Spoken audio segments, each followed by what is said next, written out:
I met a gypsy. We're back for Gypsy Tales with Adam Bailey, one of the main men behind SX Global. Adam's been on a few times before, but we're getting close to the business end of the first round at Cardiff in a couple of weeks. So I thought we'd get you back on, get all the goss. Some shit's gone down in the industry, so it's fair bit to talk about. Appreciate it. It's always good to chat, mate. It's getting to I call it the fun part, because you talk about this stuff and work on it for so long.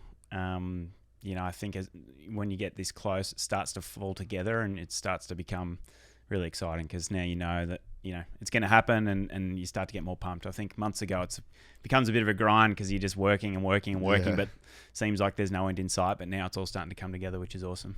And so 16 was the first event, right? 15.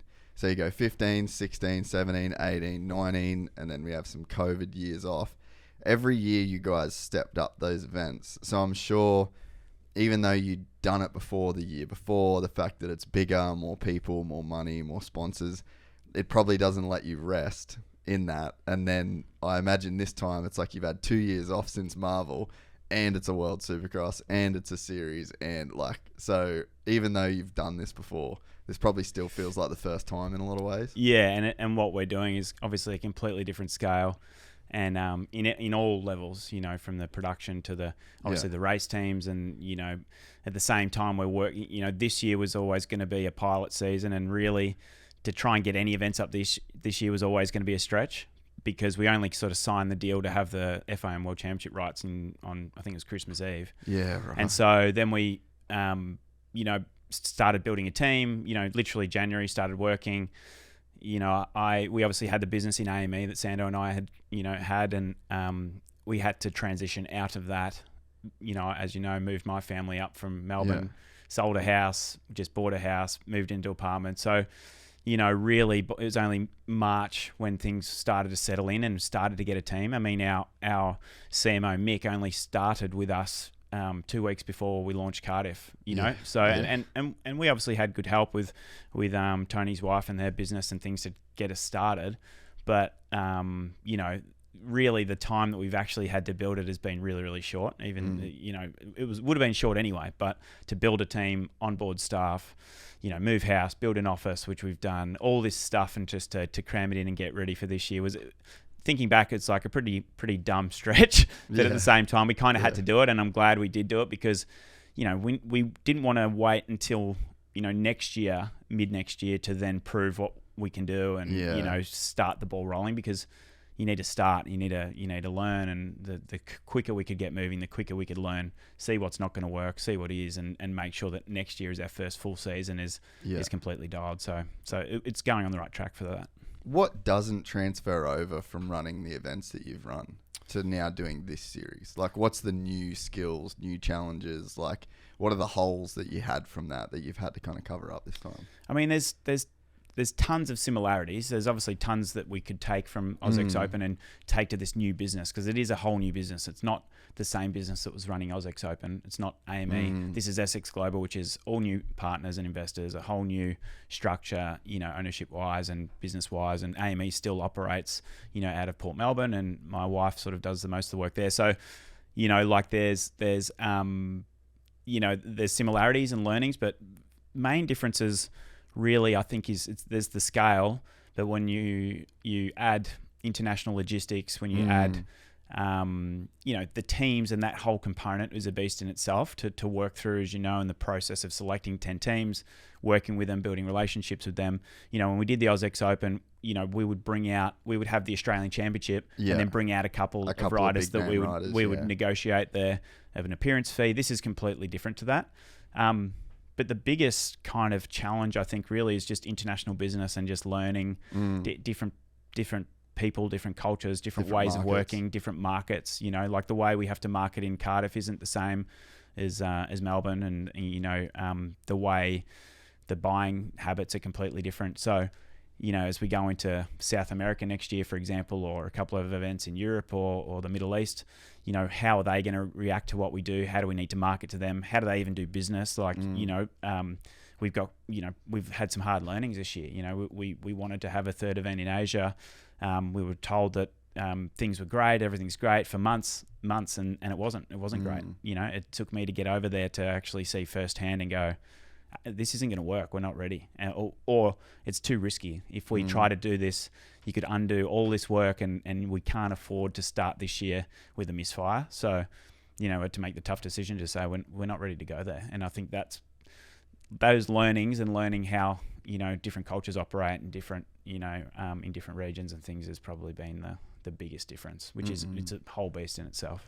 And I think it sort of seems as well in a sense that, like, I was surprised with how much negativity the series has been met with. Like, did you guys think going into this that this would turn into the, I guess, like the political shit fight that it has? No, absolutely not. And I take some responsibility for that, because I think some of our meetings at the start and some of the messaging at the start probably came across too aggressive. Yeah, and I mean, me, like, that's not. Well, it's probably not you. It's more so like Tony, in a sense. Well, he's got a different. He's an old school guy. Style, yeah, he's an old school guy. He's been incredibly successful. Yeah. So we approach things differently. But like, I think we've been working since to try and recover that, because really, we came into this thinking we're not going to take from anyone. We don't want to take from anyone. We just want to build the sport for everyone, including the US. And we legitimately and still don't believe that we'll have a negative impact on pro motocross or a negative impact on AMA Supercross. And we never set out to, and we don't want to. Like, we're, as you know, like, I grew up watching that stuff. I'm a huge fan. I've got nothing but respect. We reached out to them, had a call with Dave Prater at the start, told him, hey, we don't want to mess with your series. We've got great respect, et cetera, et cetera. But I think still it was very hard to, undo some of that, messaging at the start. Yeah. Obviously, if I could turn back time, some of those meetings, some of those approaches and the way we approach things, would change things. I mean, but you can't turn back time. So all we can try and do now is sort of convert people to try and get on board with what we are trying to do, which is literally just elevate the sport, take it around the world. Like, why can't these guys be global athletes? Why can't Supercross be an international sport? I don't see any reason why not. And I don't see any reason that it has to take away from anything that's there currently. And that's definitely not our intention. Yeah, well, dude, I mean, even I've been lumped into the whole, like, I hate American motocross and Supercross now. Like, I've got the craziest comments over the last, like, few months about this whole thing. I'm like, why can't I be for this series and for everything that this stands for the riders getting the money that they're getting, for more choice, for if guys do decide to sit out of motocross, that opens up seats for other people. Like, I'm struggling to see the negatives. And then it's like, you don't even it's like, you're either with us or against us, bro. Like, you obviously hate American Supercross. I'm like, the fuck? I've spent 5 years, like, pumping this shit. You know, like, I legitimately love it. Millions and millions and millions of views. Yeah. Pumping this shit up. Yeah. So, but, like, where do you think the disconnect came? Like, where did it start to? I think some of those meetings, at the start, the message kind of went out there, like, we're going to go do this whether you like it or not. And I think it just was the wrong approach. I think that, and of course, we want everyone on the journey. Of course, we weren't going to be scared away from what we're setting out to do, because we believe in it so passionately, and we do think it's the right thing for the sport, and we do think what we're doing is what the sport needs. And it's a free market as well, so it's like anyone can do a race. Yeah, and we weren't doing it. We weren't also going to anyone cap in hand to say, we want to do this and will you pay us to do it, or we had our investment, we had our plan, and we were just wanting to execute that plan. So I think, some of that messaging at the start, I think there's confusion around our investor, because they're from Middle East, but Mubadala is based out of Abu Dhabi, not Saudi. I think that, there's a huge difference culturally with how those two countries operate. And Abu Dhabi is very, very professional. It's quite metropolitan now. It's liberal, like, Well, I think more people, there's like more non-Arabic people in Abu Dhabi than there is, and so it's that multicultural. Yeah, and our partners and who are on our board are Americans and incredibly accomplished and have done amazing things in the States in business. So I think there was a misconception. We've never actually announced the amount of investment that we've had, and we won't. But there's misconceptions about how much money we have, and these guys don't care. They're just coming to throw money at everything and do like. And unfortunately, it correlates with live golf. Yeah, true. The timing's crazy. But there was actually one comment that I saw today that went directly. I just lost it. Anyway, sorry. I was just. But what I was going to say is, it's kind of unfortunate. There's so many similarities with what Live Golf are doing in terms of the way they want to elevate the sport of golf, and they want to attract new fans, and they want to do it differently. Like their ethos is, golf but louder, which I think is really cool, and they're doing an amazing job. But the difference with them is that, the money levels are just completely different, and I think their approach has been really aggressive financially. Well, they've come in with like fuck you money and a fuck you attitude, which I think that people have kind of painted you guys in that same brush. The comment, was someone said that and anytime big money outsiders come into the sport, blah blah blah, and I was just like, where's the outsiders? Yeah. Like 2015, they've been running events, and like these people have been coming to these events. Like there's been not one flop at any point in the journey. So it's like these are motocross and supercross people that have got and investment. Fans and riders, and me, I've been riding and racing my whole life, and my dream was just to make an impact on the sport. That's really what I'm here to do. It's not any particular dollar figure or any particular target. It's just kind of, make impact for the better, and so I do think that's been lost, because I think we had this perception,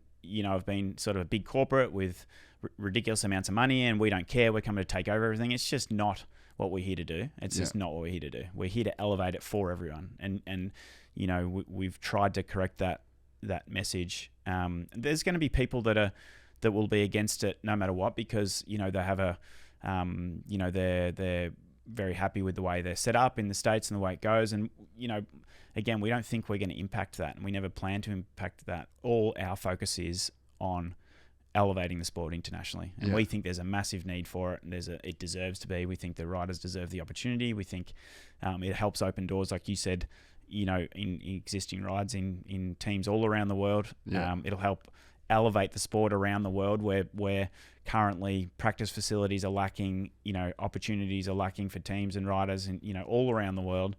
And by injecting something like this into like a new region, then it's an adrenaline shot for the industry and the sport in that region. And so there's millions of people that can be positively affected by that. And we just don't want to take away from what's there currently. It was never the plan, like you said, like we said, like I'm a mega fan of Supercross in the US, like I always have been. And so that part came as a bit of a shock. We were like, whoa, hang on. And it could be naive of me, but my approach always is I like to think that everyone can be friends. And I like to think, hey, like we're here.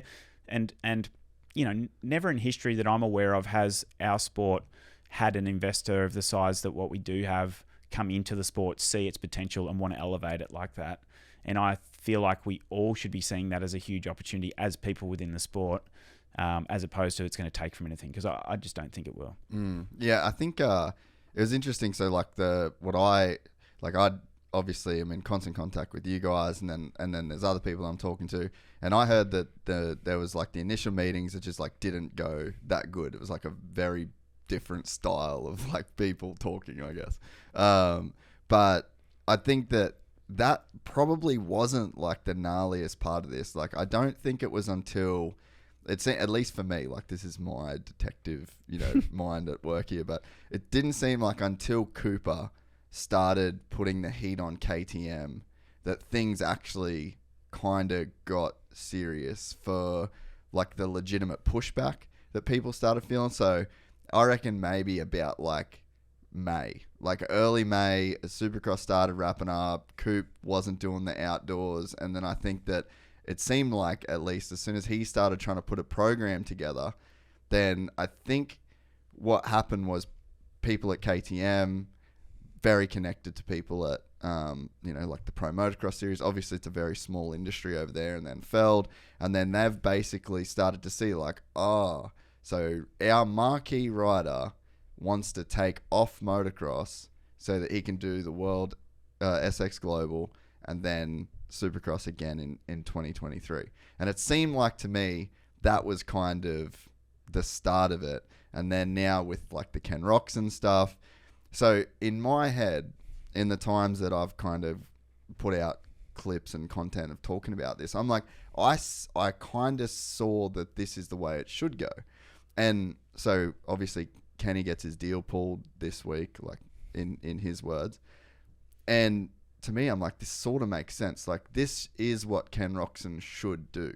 Like, and love Ken and the man, and goes without saying, hopefully at this point, but it's like, the results haven't been awesome. And then to hear him say, I heard a Astafin thing where basically said that they asked for the same money that they did in 19 when he signed. And it's like, I wouldn't pay that money if I was Honda, because they kind of paid him in 19. He's 3 years younger, ready to win a title, didn't win the title like in any of those years. So to me, I'm like, okay, this sort of seems like Ken's probably at this point not going to win a Supercross title in America, like going forwards. You wouldn't think going off that stock.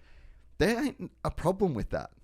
At some point, riders aren't going to win championships anymore. James Stewart won his last title at some point. Chad Reed won his last title. There's guys that got second at the last time, and then slowly they go downhill.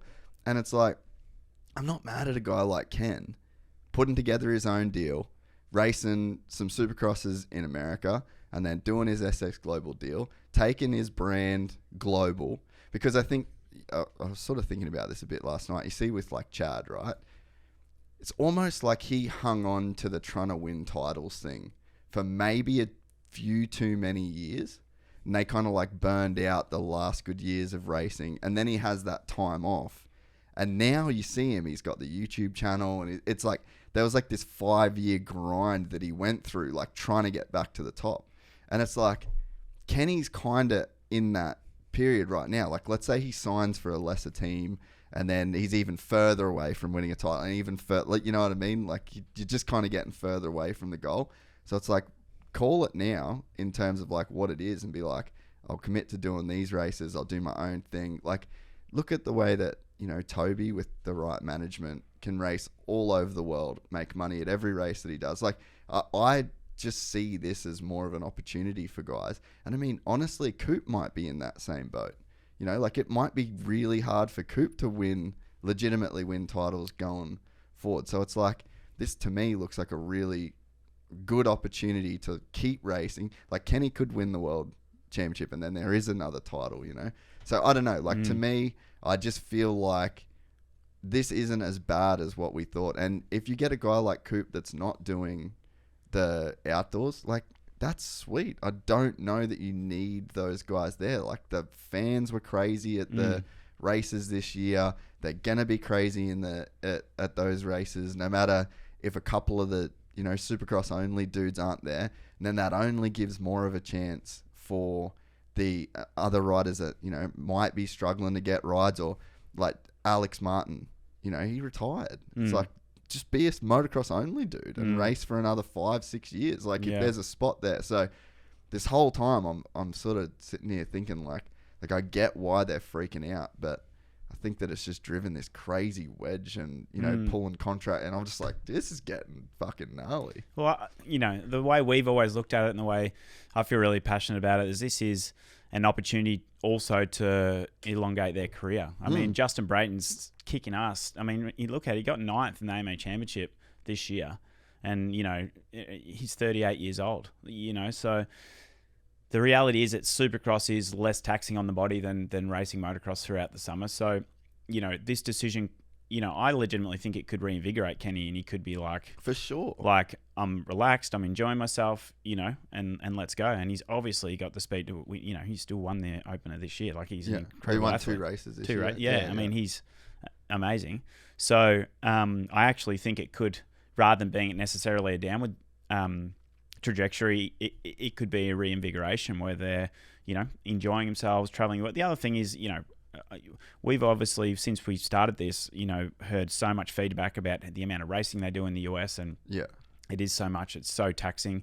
So one of the initial, points of feedback was we don't need any more races. These guys race so much, etc. Which I agree. Like to do 30 races, or now they're taking it to 31. Like it's huge. So there's going to be a point in time for everyone where I think maybe that becomes too much.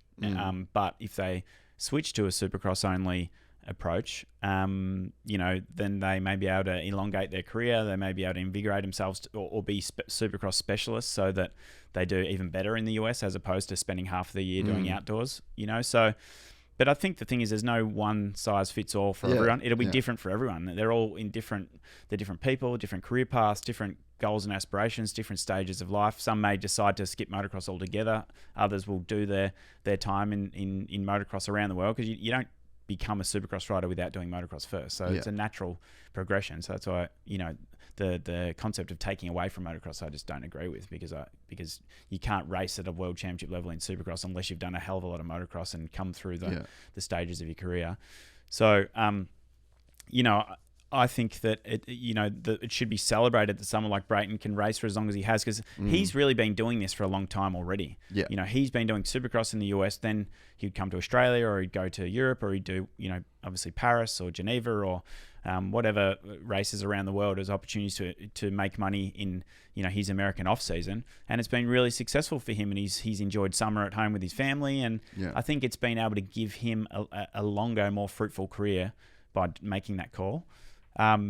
So I think some people will look at it like that, and it won't be for everyone. Not everyone's going to, and we don't expect everyone, and we don't have room for everyone. So, that's why I just don't think it'll take away from anything. I think it's going to be right for some, not right for others. And, that we just wanted the option out there because I think that it will work for some of these riders. Were you surprised at how it escalated in terms of like the lengths that people were willing to go? Like I had a bunch of different calls from people that had offers from you guys to work for the series. And even to the point where Feld was saying like, well, it's us or them, and it's like one door opens, this one closes kind of deal. And it's like that to me, I was like, there's two sides to it all, and I get it. I get both sides, but I'm putting myself in the shoes of like being the person that makes that call. And I'm like, even though I get it for the business side of things, it's like, is that kind of what we should be doing here, Yeah, and I think if it's business decisions, by Feld or Pro Motocross, like we don't hold any grudges against business competition even though, again, we like to think that we don't see ourselves as that. We would love to, and again, this may be wishful thinking on my part, be allies in a way and be like, we're all trying to build the sport. And we, hey, Feld, you guys are going to do us a bunch of favors by running an incredible series from, January to May. We think that we can help you continue the Supercross messaging around the world that leads into your next January to May. Yeah. We genuinely feel that we can live harmoniously to an extent. It was really hard, and it will be hard, or it's impossible not to clash with dates with other championships around the world, which is, if you want to be a world championship, we can't cram it to the back part of the year over a 6 or 8 week, time frame, and we're running a legitimate world championship long term. We can't. So we wanted to start gently. We probably could have started more gently with our messaging, but we think that there is a way to coexist. That's the way we want to see it. It bums me out to think that, like, if I couldn't go to one of the AMA Supercrosses and check it out, that like now it'd be so a big deal. Like, what the hell are you doing here? Like, like, I would love to watch it, of course. And if I was, if I could, I'd be watching the donations at Redbud this weekend because I'm pumped for it. I think it's awesome. So that part of it is kind of frustrating, and I think a lot of it there's 50, and I've been told this, which I think is true. I think there's 50% that's kind of like business and competition and wanting to protect, themselves in business, which I completely respect. But then there's a 50% that's kind of like a, fuck you guys, we're going to stop you. Yeah. That part bums me out because I'm like, again, maybe naively, I'm like, but we're friends. Like, we're going to do this together. And like, you know what I mean? Like that part of it, I want to change. Like, I want that to come back around to be like, again, everyone's got to do what's right for their business. I didn't expect a lot of people to help us, but I didn't think there'd be so much energy trying to stop it. Yeah. I thought like if you were looking at the sport and its potential, that operating in a way that's counter that around the world, I think is negative. So and that I didn't expect. I genuinely thought that people would say, hey, you guys are going to invest the money to grow the sport around the world. Go for it. We don't have any money for you because our budgets are spent. And I would be like, totally understand. That's fine. We get that. But I didn't think that anyone would be like, we're going to stop you from doing that. Yeah. And that's the part we want to try and rectify. Yeah. And I think that, I mean, that's where I guess I understand certain things about on like a business decision, like, hey, okay, we got to draw the line at here. But I mean, there was so many instances where it just seemed like just legitimately personal. And then to me, I think that always, I mean, I feel like it's sort of similar when just anyone from inside the industry shits on anyone, because where it's just like, what are we doing? Like, is this about me? Is this about you? Is this about like the sport in general? Like, and it's really small, as you know. It's actually really small. I know here in Australia, you have this perception that the sport over there is massive, and it is massive, in terms of viewership and numbers, et cetera, et cetera. But it's a very small industry that operates in very much the same way as it does here in Australia, just on a bigger scale. Yeah. And if you've got 20 phone numbers in your phone from people within inside the industry, and one of those is Davey Coombs and one of those is Dave Prater, like, you're pretty much able to speak to anybody in the entire industry. Like it is that small. Yeah, totally. And again, we're all on the same team is the way I view it. I think there's certain decisions. But I also think that, I think we all have a responsibility to try and grow the sport to its maximum potential. Yeah. I think that any decision made or any stance taken should be with that lens. Yeah. It should be like, and I think trying to stop us is anti that. Yeah. To be honest, because what we are doing, we genuinely believe is for the good of the sport, and we need to make sure that's portrayed properly. So, I don't say, again, you don't have to support anyone, but I think trying to stop that, I think is a negative. Yeah. And I don't think that it makes sense. Yeah. And what's your take on like the live golf situation? Because I mean, it was something that I commented on very early in the piece, and especially when Liv started getting announced. Like, I could see what was going to happen. As soon as I started seeing the PGA Tour's response to Liv, and then the way that some stuff was going on here, I was like, we've got, like, this seems like this is going to be a bigger problem in sports. And I mean, even when me and Sleater had the discussion on here, it's like, well, is a rider a free agent? Is a rider a contract? Is a rider an employee? And then, listening to the podcast with James, ironic too, that Ken decides to give his spiel about not letting the fans fucking go on James's podcast. I was like,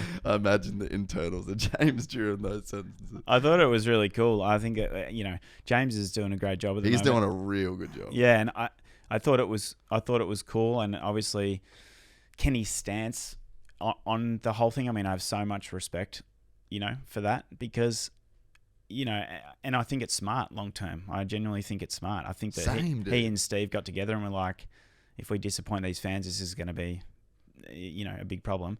But also, it was bad for James, bro. Like, people on the ground, every time the whole Marvel OzX SX, like that, anytime it comes up, bro, it is so talked about.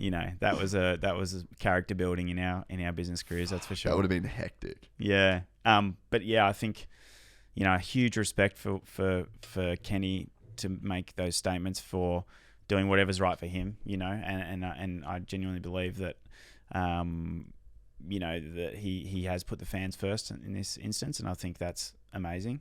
And I think that, and I hope that it just kind of gets the message out there for other riders that, I think freedom, I get both sides, because I get whoever pays him wants to have a say, if they want to be if they're their employee or they're their asset, that they deserve to have a say, which I agree with.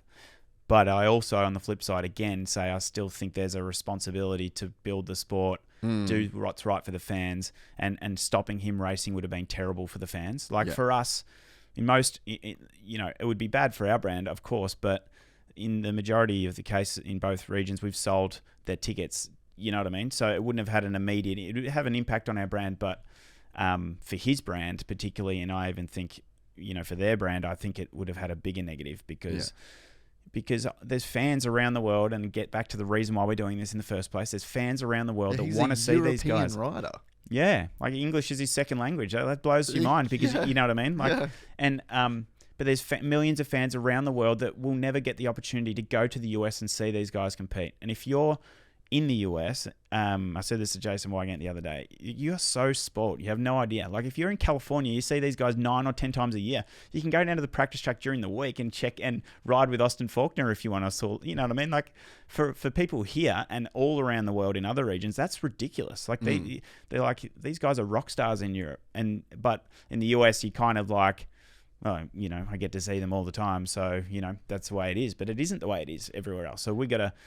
We think it's our job to, and our responsibility to, and us as an industry to try and get them in front of those people, to give those people, those hardcore fans that are buying gear, buying bikes, watching the broadcasts, etc., give them the opportunity to see this firsthand and see these riders firsthand. And I think that's a fantastic mission to be on. Oh, definitely. And I mean, you look to, they're doing 31 races in the US, and a guy like Kenny is famous for pulling up in his motorhome and then getting in and out, So it's like, it's got to the level where they're almost so spoiled in the US for these guys, like you have the chance to see them 30 times a year that everyone's jaded. It's almost like the fans have forgotten how much exposure they have, and like the market share of, events. And then the guys are fucking jaded to the point where they're like, sweet, I'm getting in my motorhome. I'm not even going to deal with it, Yeah. And, so I think it's an amazing opportunity for not only the sport to grow, but for the fans, and that was the purpose. That's why we're grinding away doing what we're doing, is because we have had the I guess been lucky enough to experience what it's like to create that for people. Yeah. And when you have done that, and when you've seen kids smiling and parents thanking you, and because you've invested the money to bring Chad Reed back home, or you've brought out Jason Anderson, or you've brought out these heroes that these kids, they don't have the ability to go see. When you see the smiles on their faces, that's why you do it. Yeah. And this is an exciting opportunity to do that all around the world, in places that they will never get to see them otherwise. So I think it's great. And you think about, like, I know the boots on the ground effect of Jason Anderson coming here, and then Dean Wilson. Like, you put in a couple years of coming back to the fans in a certain country, they're lifers, bro. Like, people here love Jason Anderson, and people here love Dean Wilson. Yeah. And that investment that a rider can make into these other demographics and these other markets, it just puts your brand in such a crazy position. And I think you're so right. Like, I don't think that Ken was going to get the money from Honda originally. So I think that was like they wanted the $2019, and then they said, we'll do Supercross only. So I'm assuming they just went halved it. And then it's like, you're probably looking at 500 and something thousand. And then no idea. Well, no, but like, I'm just in my head, I'm like, you got, if it's like $1 million, like a 7-figure contract, and then it's like, all right, we'll do half the season. So I'm assuming maybe half that. So then it's like, shit, if I do the SX Global at the end of 22, and then I do it again in the end in 23, it's like, I'll probably make that. I'll probably make more. I'll probably make what I originally asked for. And it's like, if a dickhead like me can make a living out of motocross, like, what can he do? Yeah. You know what I mean? So it's like, the world is changing to the point where, and I said it like ages ago with like Jet and with Hayden. It's like, do you need a massive team, and do you need all this shit? Especially if we're just talking Supercross and you're doing a couple series. It's like, not really, man. Like, we're so blessed in motocross and Supercross that these guys are pretty much riding stock bikes. In Like, comparison to other motorsports. mate, for sure, we're so close. Like, 40 grand could build you the most ridiculous. You'd struggle to find money to spend on other things. For sure. On parts on the bike beyond that, I believe. Yeah. And so, I think that motocross, this is like the perfect model for it. Like Danny Rick can't do that. No. And that's the thing why we see such opportunity in the sport is because it's an amazing spectacle. It's amazing for fans. You take an incredible motorsport, combine it with other entertainment elements, and put it in a stadium environment. That's what makes Supercross such an attractive proposition. Short and sharp, and better yet, the rider's ability is the number one contributor. Yeah, like I've said it so many times over the years, but you could put Jason Anderson on my old bike, and he will kill me all day long. It won't matter. You could put him on a fucking TDR 110. So what's amazing about Supercross is the athletes they're the number one talent. They're the number one contributor to the result. Yeah. And that's why, and then you grab all that, wrap it up, put it in a stadium, and make it an entertainment package that anyone can enjoy. And I think that's the secret sauce kind of thing, and why it has an opportunity over MotoGP, over Formula One, because you can't. If you Formula One has street circuits, obviously, which is an advantage, but you can't just put MotoGP smack bang in the middle of the city and then encourage people that have no idea that, like, they do have to travel out a bit to get to the circuits. You have to ask a commitment that in our case, in Supercross case, you could be across the road having a beer and be like, what's going on over there? Let's go. Let's get a ticket. You know what I mean? And that's an amazing opportunity for growth because it is so accessible. And, put it in a stadium environment, again, seats, a roof most of the time. Your girlfriend or your wife or your partner may actually want to come because it's easy. Again, it's low maintenance. We've had, 50, 60-year-old women say how much fun they had at AusX Open, and it's just like the demographic becomes so broad. Yeah. And that's why the opportunity we think is to grow, grow the following for Supercross and motocross around the world by doing this and putting it in stadiums in capital cities around the world. Putting on an amazing show, and then people actually seeing them firsthand and then giving a shit moving forward who they are and actually wanting to pay attention to it. Yeah. Man, it honestly has never been as evident to me how rad Supercross is until going to MotoGP at Le Mans. And it's like, mate, unbelievable experience. But I saw the front straight and a few corners and got loose with the crowd. And then other than that, I was in Jack's trailer. Yeah. It's so fucking hard to get around. It is. And then we watched the race from basically the start straight, and then you're just sitting up watching on the TV, screen. and then you're watching the TVs. We actually had one corner we could go back and look at. And then you go to Barcelona Formula One. Dude, we saw one corner. We just had one spot where we went back to. And the rest of the time I was in the McLaren truck just watching the TV. Watching the TV, so which you could have done at home. And then I fucking left halfway through the race. I didn't even stay. Because you don't want to get stuck in the truck. Because I didn't want to. Yeah, it was just so many people. There was like 400,000 people over like the weekend or something insane. But it's like, it's so right that to go... Mate, to take my missus to one of those things would just be fucking torture. Yeah. Like just to the point where I'm not going to do it. And they're 3-day events. So. Yeah, and you're there for 3 days, and it's like, and it's during the day, it's hot as fuck. Like, so Supercross is such an attractive position. And I think that the other thing that I've really kind of harped on about, so like you go to Barcelona or you go to Jakarta, or you go to any of these places that have this crazy dependence on motorcycles and scooters. There's Scooter Weekly. Like, mate, you know what I mean? So if there's people out there that ride a bike every day and they would flip through a Scooter Weekly magazine, how dope is Supercross? Oh, no. Coming to a stadium near them. And that is the debatable topic that I debate really passionately is... Yeah, but in Asia or in Indonesia, for example, they don't ride motocross bikes so much, they ride scooters. It's like nobody can buy a Formula One car either. Nah. It's a brand activity. Yeah. And so if you take it to this region, they see a guy ride a Honda that kills it, or a Yamaha or a KTM or whatever, then they're more likely to buy that brand on the bike that suits them.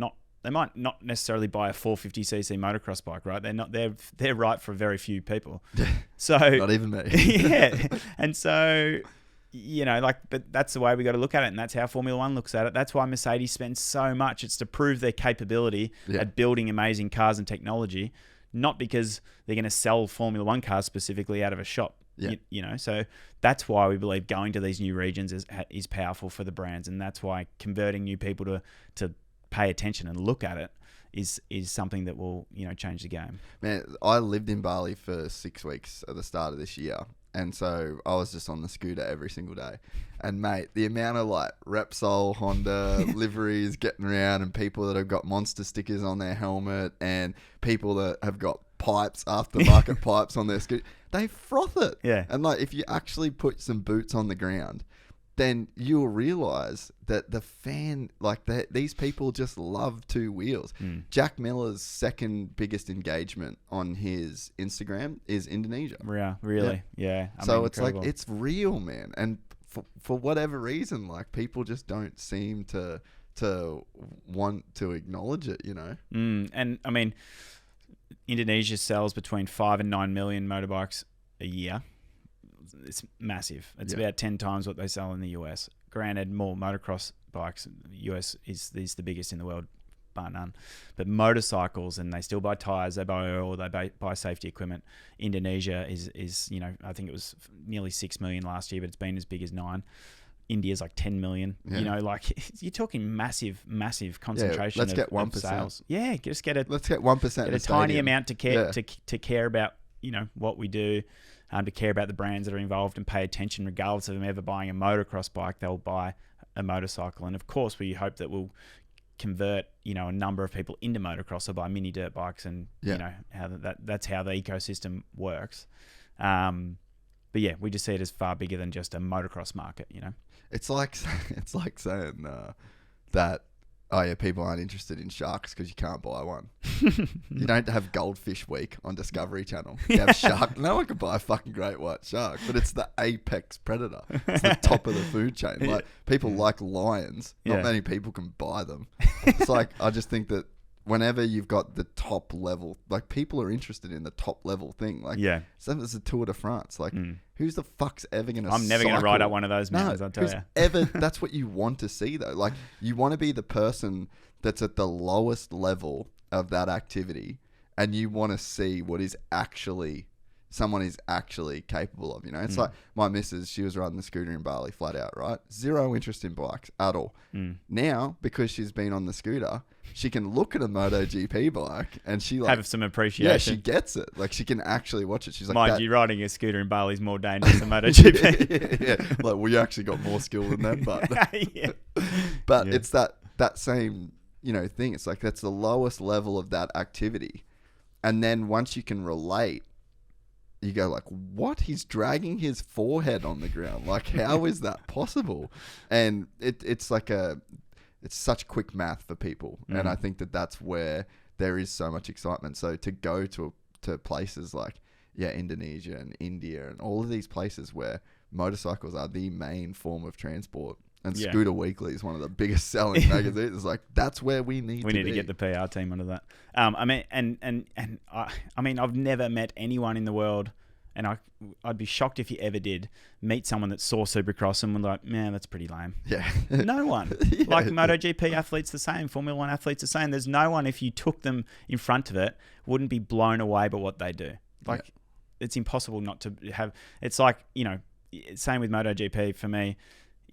Like, you have an immense amount of respect for what they do, regardless if you ever want to race a road bike, which I don't. Do you know what I mean? Like, so I look at it and go, Jack Miller is a fucking legend. That is incredible.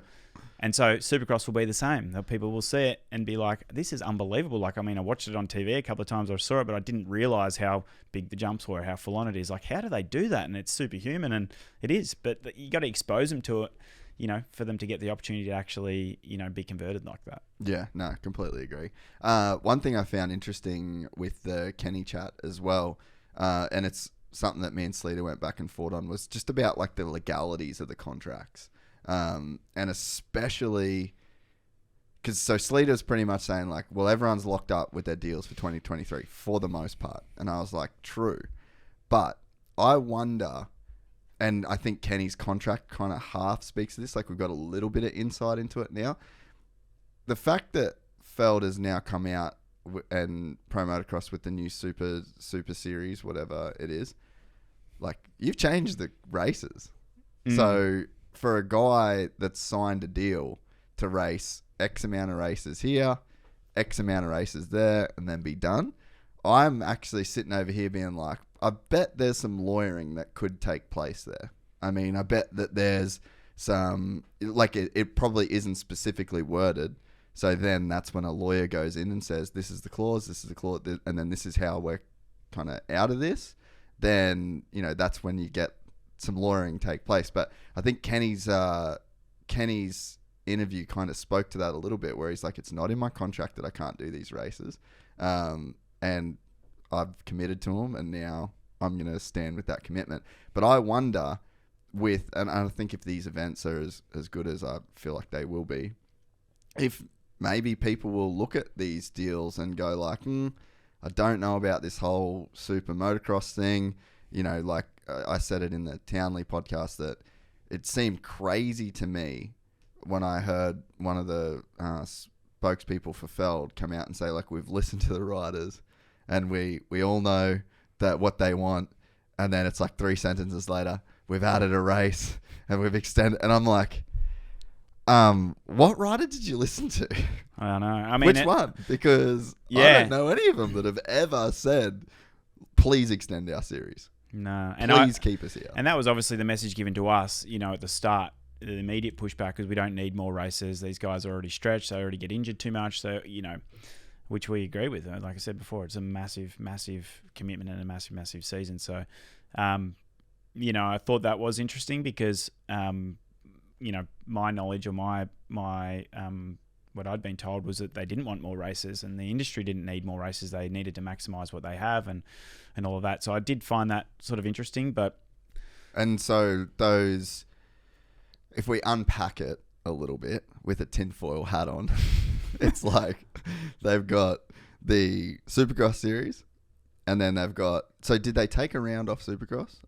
I'm not sure. Can you look up the series for us, Griff? Because I haven't fully looked at it. Whatever the 2023 schedule is going to be. But so it's like they do the Supercross. Maybe they either took one round or took one from motocross, but then they've added. So essentially they've extended the season, even though maybe it's one more race more, or I think so. Yeah, but essentially, like, and this is what Townley was saying as well, like they've extended the season now because you don't really get those periods of break that you would. And they've basically even kind of made it that you've got to do X amount of motocross races to be eligible to do the Supermoto thing. So it's like, that whole deal looks pretty well like, all right, how can we lock these guys into doing Supercross and motocross and then having conflicting dates for that series? So I guess in my head, when I saw the way that all played out, that it was just like, oh, okay, this is a very obvious what we're trying to do here. But I actually think if guys really took it seriously, that's probably something that could really fuck Feld and pro motocross, is that a lot of these contracts I just don't see. Like, if guys did want to get out of them, theoretically, I could see them getting out of them pretty easily now. Yeah, I don't know. And I think, what is great about, Kenny, doing what he's doing for the fans and what's right for him is it obviously just challenges the norm. And I think that's where there's apprehension from people, obviously, because, it's been a certain way for such a period of time. And, he's perhaps been a catalyst for change, and as have we, by doing what we're doing, which not everyone is obviously, wants. Yeah. So, it's really it'd be really interesting to see what happens moving forward and how contracts are written. And I think, like I said before, it's going to be different for everyone. People are going to, want to do just Supercross. There'll be riders that just want to do motocross. There'll be people that want to do Supercross, motocross in the USA. Some will do MXGP. Some will do, just World Supercross, or some will do, a combination of all these different things. And so I think that freedom of choice for the riders is great because, again, there's no one size fits all. And again, I go back to Justin Brayton. He's sort of done that, tailored his season, what suits him, suits his family, suits what money he can make, and suits his lifestyle. And he's done that for quite a number of years. And I think you'll probably just see more of that. And that's probably that free agency type model. I think that the riders will sort of adjust their season to what suits for them, where they want to be, and how they want to spend their year, kind of thing. And I hope that regardless, it opens up doors for them and provides longevity in their career again. Like I say, Justin Brayton, even Chad now, it sort of I hope it gives longevity because people are able to make the choice, whatever's right for them. Righto, CEO Adam Bailey is back. Just had to take a call. So during your call, Running the World, we pulled this up. Super Motocross World Championship created featuring $10 million purse. Beginning in 2023, motorcycle racing will crown a new champion with the announcement of a partnership between Feld and MX Sports. The purse for this championship will award $10 million in prize money, making this the richest payout for either sanctioning body. The first championship will end on October 14, 2023 at Los Angeles Memorial Coliseum in Los Angeles, which it's pretty cool that they'll be racing at the Coliseum again. Just trying to pick out anything worth noticing here. So go down, Griff. It's mainly like the dates, and so I'd be interested just to know more about. I actually don't think they have fully announced the dates, right? I don't think so. I think the prize money structure as well. That definitely so hasn't been. So they've announced that there's going to be X amount, but they haven't announced how it's going to be distributed. It's going to be spent. Yeah. Are you guys all black and white on that stuff at this point? Like everyone knows exactly prize money and stuff like that. Yeah. What's the sort of rough breakdown for a round? It's $250K in prize money. Yeah. Which US, which is broken down. I want to say it's 40,000, 30, 20 yep. in the 450s and continues down, and then in the 250s it starts at. Gosh, I've sort of forgotten, but I think it starts at 20 or 30, and then goes down in sort of a similar breakdown. Yeah. The unique thing we did about it was it goes to the teams. So I don't know whether it's changed anything, but it allows the teams to negotiate a different structure with their riders as to who receives the prize money or who doesn't, or the purpose of it was because it goes to the teams and then they can decide how it's distributed from there. Yeah. Most, I assume, are just passing it straight to the rider that won it, but it does allow someone to negotiate it in a different way, because they might say, I want a bigger guarantee and I don't care, the team gets the prize money. Yeah. I don't know. They could. Yeah. Or someone might say, I'm willing to back myself, pay me a lot less as a sign-on fee, and then give me the lion's share of the team's prize money. So, yeah, I'm not sure what has actually transpired because we don't know everyone's individual contracts. We don't get visibility on that, but we just thought it was a cool way to mix it up and give that option anyway. Yeah. Actually, before this skips my mind, with the Live Golf PGA and then Feld AMA SX Global, like what similarities have you seen? Is there any lessons you guys can take? I think it's a different structure because you guys aren't just coming in with like I said, the fuck you money and the fuck you attitude. Like you guys are actually trying to work in with, different people and allow people to go across from series to series. Whereas this seems like the PGA and Live Golf seems like the most extreme case of like how this could go down. Have you been watching it closely and sort of seeing the landscape and the whole geopolitical landscape of it all? Yes and no, sort of. It is very different because they wanted to just go head to head and just F you, this is what we're doing and we're going to just take everyone away, and that was it, which like I said at the start, that wasn't our intention and isn't our intention, because I don't think that necessarily... It's probably not the move. Nah, and it's not... Again, it isn't best for the riders and best for the sport, I don't think, and we keep taking ourselves back to, what do we genuinely think is best for the sport and best for the riders? And I think if we continue that in our mission, which is, I keep saying, to elevate the sport globally for the benefit of the riders, the teams, and the fans. Yeah. We just take ourselves back to that and go, what are we doing this for, and what's the best approach? And we feel confident that our approach is, talks to that.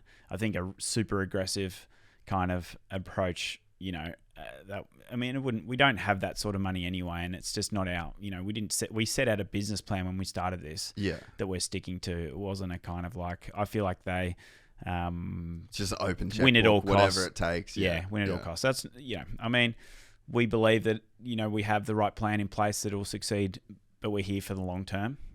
This is not it's not going to succeed or fail this year. It's going to be, we want to build momentum quickly, of course, but we've got a longer term view. And again, this is a huge amount of passion involved in this, and a huge amount of, it's not just, it's not just come and make a quick buck, That's far from that. So, we want to invest in and do what's going to be sustainable long term. I'd love to know Live Golf's actual business model, because how do you sustain paying all that money? Maybe they just don't care. It's got heaps of it. They've got heaps of it, absolutely. Got heaps of it. But, at some point it's got to become commercially viable, right? I don't even think it does, though. Maybe they don't care. I honestly just don't think that they care. Some of the, we were watching some documentary stuff on how Dubai was making the islands and the Palm, what's it called? The Palm Jumeirah. And then they started making the Palm Jumeirah, and then we're just this is going to be the best thing in the world. And then instantly they started making 5 other ones, and it was just they didn't even finish that. Pretty much they've only finished one, but it's just it's almost they just didn't give a fuck. Yeah. It was just $10 billion, $10 billion, $10 billion, $10 billion, and then they were righto, we'll up a little bit, and so it's to have. I just don't even know if people can fathom the kind of just cash that they've got, even Australia's got heaps of debt. America's got heaps of there's countries that just run in a completely different way.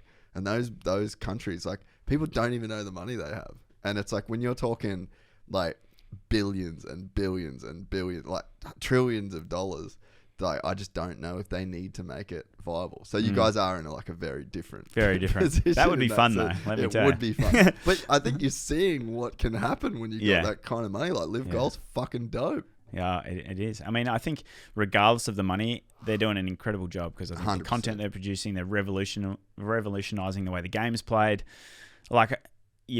You see the press conferences and they're cracking jokes, and it's just, for my personal taste, it's more on brand for me and what I really like. Yeah. So, I think they're doing a fantastic job in that sense. They got incredibly smart people there, regardless of the money. They're doing a great job. Yeah, money isn't enough to pull off what you've still got to be good, and they are doing a great job. They are very, very smart. Obviously, money helps you.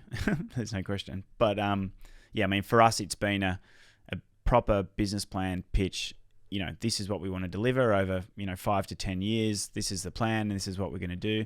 At this point in time, we've faced more resistance than what we expected, being honest. But we still will stick to the plan. We'll stick to what we set out to do. We believe that the mission is right and the vision is right, and we've got the right people to do that.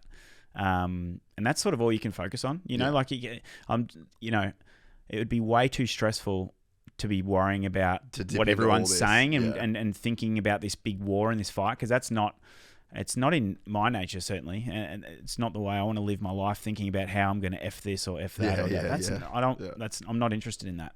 But if we keep coming back to what our mission is, what our vision is, our goals, doing this for the fans, the sport, the athletes, take it to a global audience, and making sure all our decision making comes off the back of that, then I think we'll succeed long term. Yeah. And I honestly do think it can be as part of the overall, sport. It doesn't have to be, at the sacrifice of another, in my opinion. Yeah. So I guess what some of the things that you're personally super excited for? In the last couple weeks, we're sort of starting to see that old AME, media machine sort of start to gear up a little bit. I saw a cool clip with Jace Owen yesterday, and then Kenny you guys posted a clip of Kenny this morning. And I think that right there in that Jace Owen clip, do you want to pull that up, Griff? Go on the SX Global Instagram and then just pull up that clip, because I think that this is a really, also, actually, before you do that, click in that. We can't allow this, Adam. What about it? Adam? We cannot allow that to be on the start line of the race. Right? Who has? A fan? I don't know about that. I think it's I think there's a lot going on there. There definitely is, but they've got multiple different brands. Yeah. So they've gone for a brand agnostic approach. I love what those guys are doing. I mean, I don't know if you saw, they branded up a NASCAR on the weekend for the Bristol race. They did it off their own back. Literally, Rick Ware texted me on Thursday our time and was like, "Hey, we're going to brand the car this weekend at the Bristol," which I've been to that race. That's it's a bloody huge race, event. huh? Yeah. And we're going to do it like this. Are you cool with that? I'm like, yeah, yes, absolutely. That's amazing. And we had, great TV time, for the World Supercross Championship. So, I'm all about shaking it up. Yeah. And think that's a great thing. But maybe this graphics kit's part of it. It's definitely shaking it up. The fact that we're talking about it, it worked so far. Maybe I'm like finally entering the era of like old. This is going to be me from now on being like, fucking back in my day. Like that thing doesn't even have a metal tank. What the fuck? Yeah, I just don't know about that specific color combination. I think that the green probably has to go. Understandably, it's a Kawasaki. I think we've got to do something about that. But look. We'll make sure your feedback's heard. Yeah, sorry, Rick. So, Rick, where is NASCAR? He has a NASCAR team, an IndyCar team, and it's called IMSA team, which is kind of like a sports car team. Yep. And now the Supercross team. So he's just a motorsport guru. Just a guru, He's a nut. Yeah, he's that's fully so into good. it. Super passionate. Like I said, sent us through the artwork on Thursday. I was like, we're going to do this. And I don't know if you knew, but he put all the other teams' logos on the car too. What a G. What a great just to dude. be like, hey, we want to do this for everyone. That's sick. I think it was really cool. Yeah. Go to his Instagram. Let's try and find a picture of that. That'd be sick to see that. Yeah. That's Rick Ware Racing. Yeah, so sorry about talking shit on your bike there, Rick, but look, in the spirit of just, speaking my truth. Yeah, that's right. That's what you do, right? Let's find that. There's Rick with it there. It's so dope, man. When I saw he's that, got all the team logos there. I thought it was cool. And I mean, the car looks sick, and we got TV coverage, and it, NASCAR is one of the biggest sports in the US, so it's pretty amazing. I thought. PMG, what team's that? Pipes Motorsport Group. So it was HEP, it's Dustin Pipes, it's his brand. Yeah. So he set up a new entity for World Supercross. So what was the conversation with Rick Ware the first time? Can you follow them for me, Griff?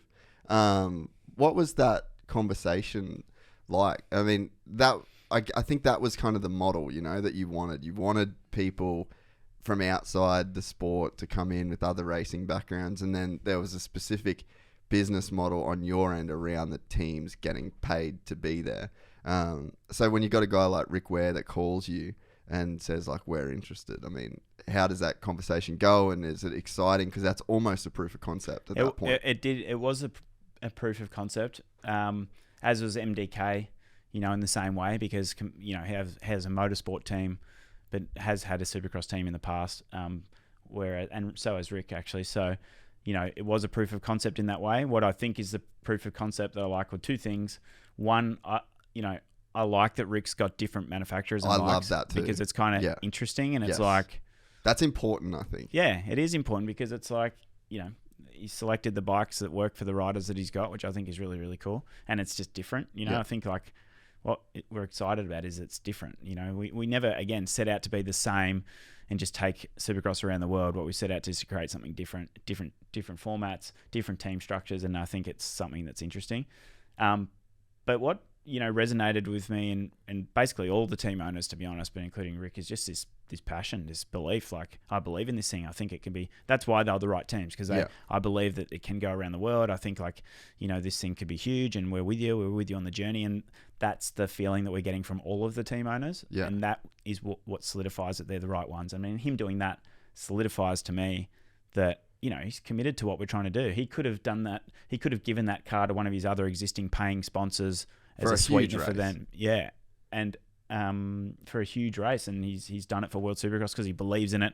And I'm hearing this quite consistently, that they want all teams to succeed. They want the whole thing to grow.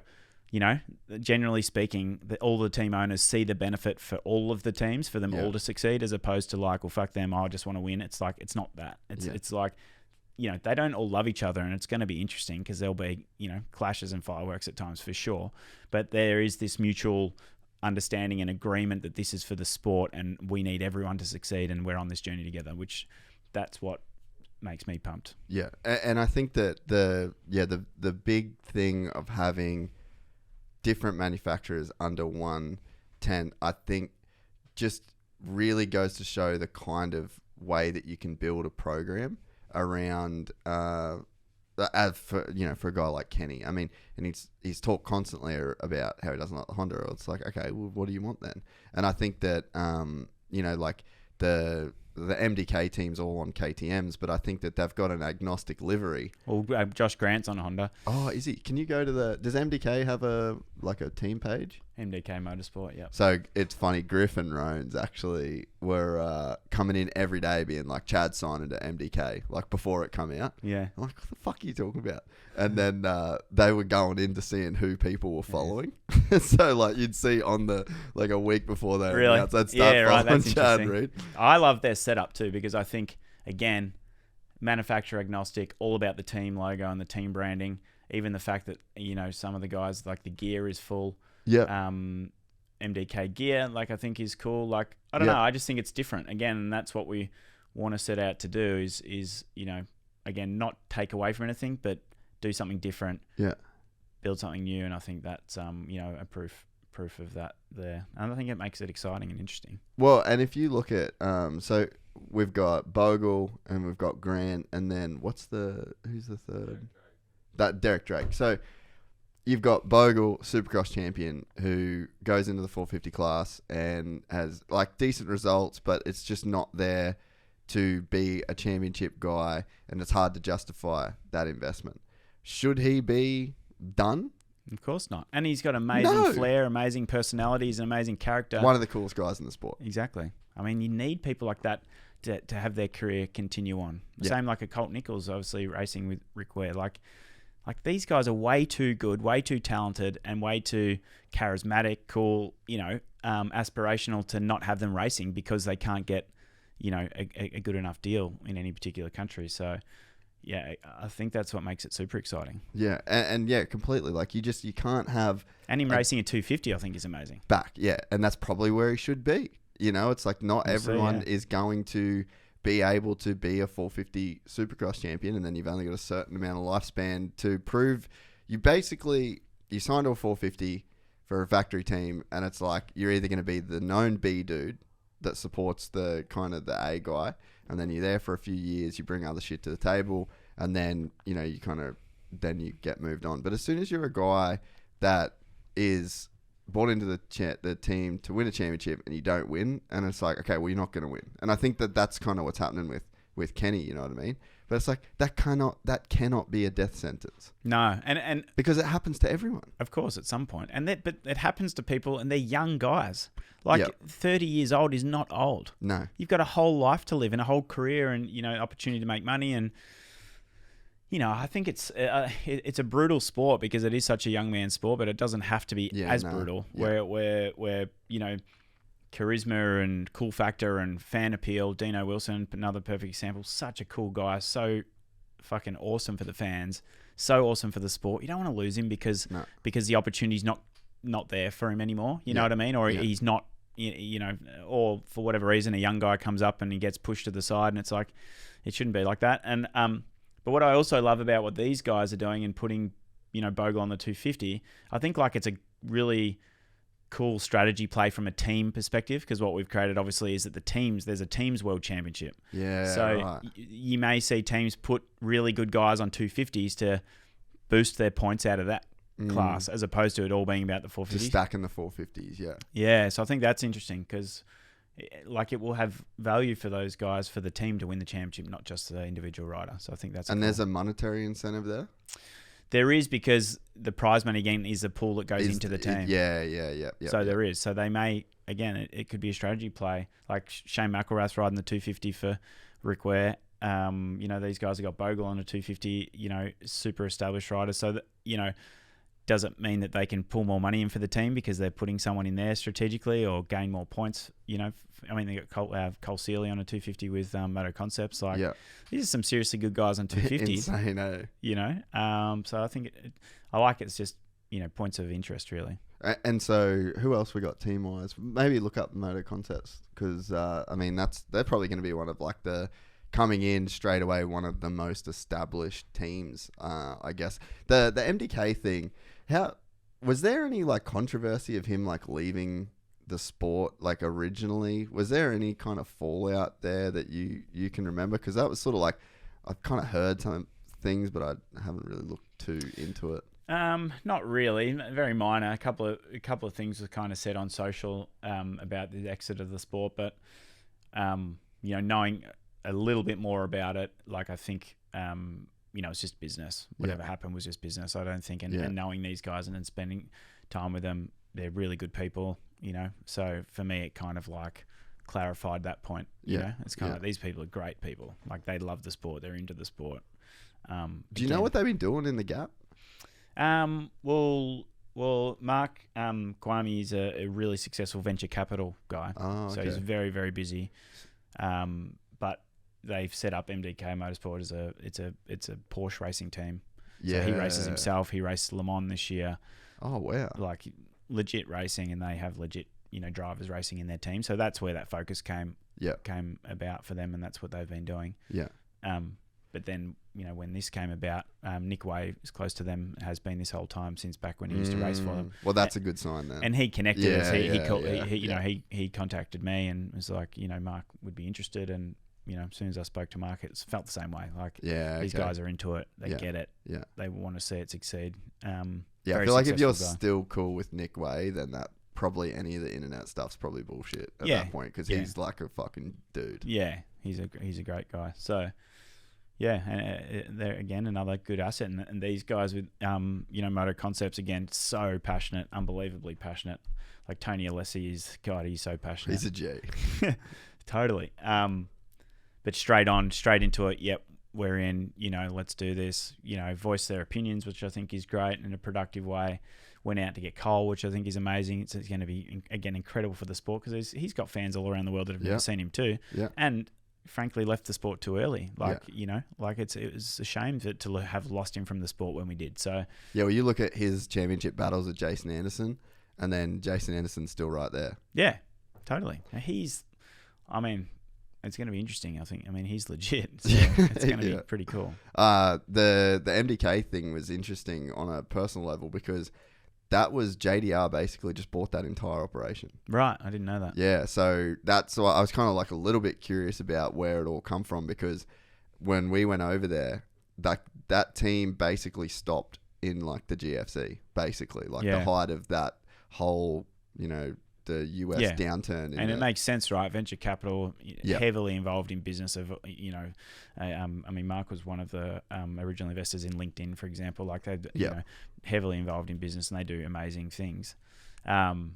Sometimes in that business world, shit just goes on the chopping block. I'm sure. You just got to sell. Yeah, GFC hurts lots of people in lots of areas and lots of businesses, and it just, for whatever reason, at the time it wasn't sustainable. And as we know, like racing Supercross in the way they traditionally do is expensive, and there's only very few teams that can financially make it work.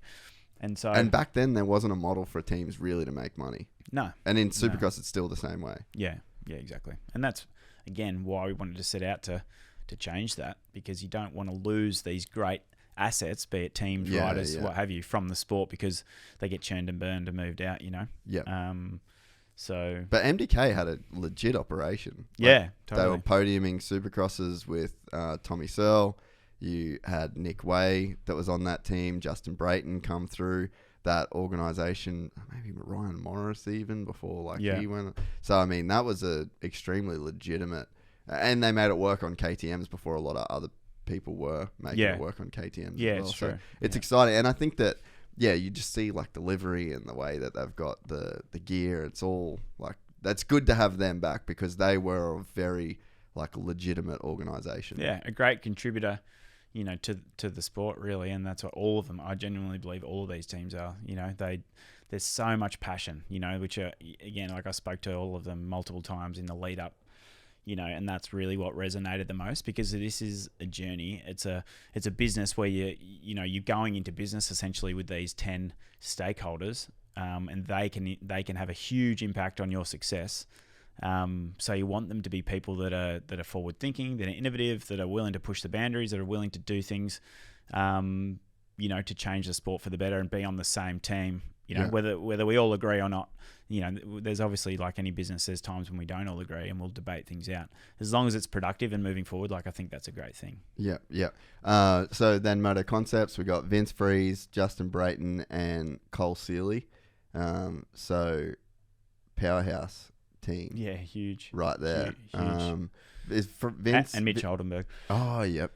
So Vince and Brayton on the 450, Oldenburg and Cole on the 250. Yeah. They're a slick operation, those guys. They're already set up to do Supercross only, so they were like all over it right from the beginning. It hasn't been as much of a scramble for them. Yeah.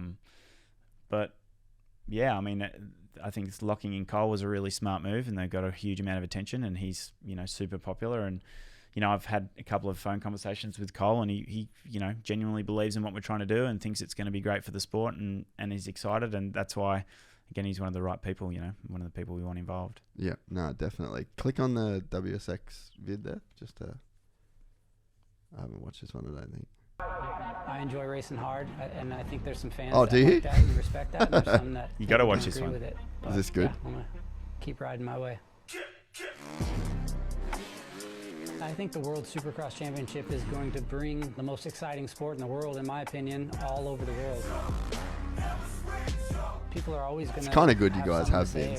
Oh, absolutely. As much as I've been extremely critical at times of his. But that's why you need him. 100%. I never want to be dirty. I never want to see any one of these guys get hurt. I'm just a guy that's Never want to racing be for a dirty. living, and we just want to do the best we can every night. You know, we spend 5-6 months before we even get to the race, just lap after lap after lap. I'm not just going to roll over when I get to the race, right? This is when it starts to feel real, and not enjoyed it. Yeah. Looking forward to being one of the guys. Those new fans are coming to watch, and going to put on a good show for them. I mean, I love it. I'm Yeah, it gets you pumped there. Yeah, totally. Because like, we want, again, different personalities. You don't, you know, this is professional sport. We want people that are hungry to win, and they give a shit if they win or not, and you know, and are passionate about that. You know, I think that's, again, what's amazing, what's exciting for me with this. You know, compared to, say, Ausex Open, you know, when we've paid international riders to come, you know, they're getting paid to come. They're not as hungry to win. Yeah. Granted, yeah. you know, It's they want kind to of a win. They want to win because safety, they're still males, and they're still, you know, proud. But in this case, it's like these dudes are legit hungry to win, and there's great prize money on offer, but there's the potential for, you know, international recognition, etc., and a world championship, which this year it's only a couple of races, but it will continue to grow and be more and more, you know, have more and more sort of equity to it. But you also want, you know, you want riders that people are either going to love or hate. Like, it's really, really important that you have that level of passion. And I mean, you see UFC and how amazingly they do that. It's not about all having the whole bunch of a field of vanilla team owners, vanilla riders, and they all get along and pat each other on the bum and it's all great. That's not what this is about. Yeah. You want people to get there. Got to have some cats amongst the pigeons. Yeah, totally. And you want people to legit want to win and be passionate to win. So I think Vince is a great character to have, because he obviously is that. So I was thinking last night, 2023 World SX, Coop versus Ken. That's what we need. Can you speak to your people and make it happen. Yeah. Well, you got two guys. I think about rivalries, right? Because that is the core of the sport. You know, people want it. Even like Ryder D versus Danger Boy. It's like 15-year-old kids, and everyone's like frothing on this rivalry. Totally. And then, you know, you had Chad and Ricky and James, and you know, everyone always says like, "Nah, you'll never see that again. You'll never see that kind of rivalry." And then it's like we got 100%. Coop and Kenny. Like, they legitimately have that kind of rivalry. They'll be pretty much the same speed next year if they both do SX Global. That's like people.